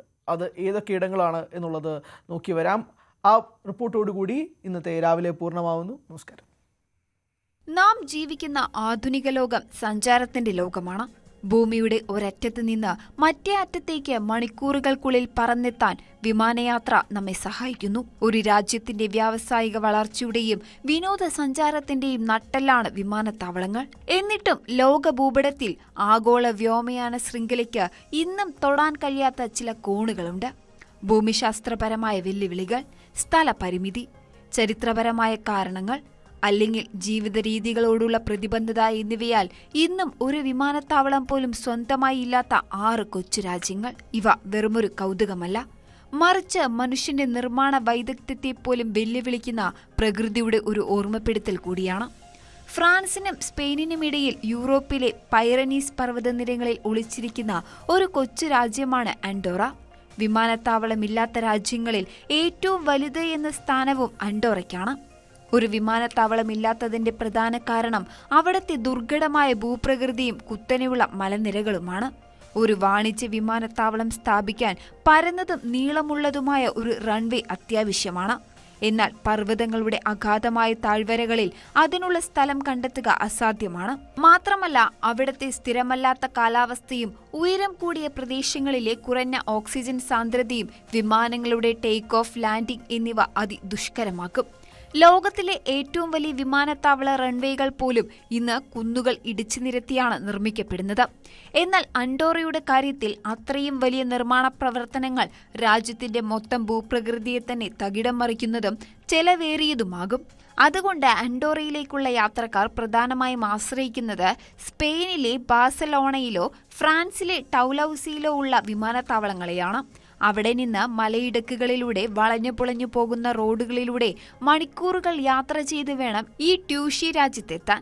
ഇത് ഒരു കുറവായി കാണുന്നതിന് പകരം അൻഡോറയുടെ പ്രകൃതി സൗന്ദര്യം ആസ്വദിക്കാനുള്ള ഒരു അവസരമായി വിനോദസഞ്ചാരികൾ കരുതുന്നു. ചെറിയ രാജ്യങ്ങൾ വിമാനത്താവളങ്ങൾ ഇല്ലാത്തത് സ്ഥലപരിമിതി കൊണ്ടാണോ? എല്ലായ്പ്പോഴും അങ്ങനെയല്ല. യൂറോപ്പിലെ ഏറ്റവും സമ്പന്നമായ രാജ്യങ്ങളിലൊന്നായ ലിച്ചൻസ്റ്റീൻ ഇതിനൊരു ഉദാഹരണമാണ്. സ്വിറ്റ്സർലാൻഡിനും ഓസ്ട്രിയയ്ക്കും ഇടയിൽ സ്ഥിതി ചെയ്യുന്ന ഈ ആൽപൈൻ രാജ്യം ഒരു റൺവേ നിർമ്മിക്കാൻ ആവശ്യമായ സ്ഥലം കണ്ടെത്താൻ കഴിയാത്ത വിധം ചെറുതാണ്. കൂടാതെ ലോകോത്തര നിലവാരത്തിലുള്ള റെയിൽ റോഡ് ശൃംഖല സ്വീഡ് ഓസ്ട്രിയൻ അതിർത്തികളുമായി രാജ്യത്തെ ബന്ധിപ്പിക്കുന്നു. സൂറിച്ച് പോലുള്ള പ്രധാന നഗരങ്ങളിൽ നിന്നും മണിക്കൂറുകൾക്കുള്ളിൽ ട്രെയിൻ വഴി ഇവിടെ എത്താം. ലിച്ചൻസ്റ്റീന്റെ ശാന്തമായ ജീവിതം എന്ന തത്വവും ഇവിടെ പ്രസക്തമാണ്.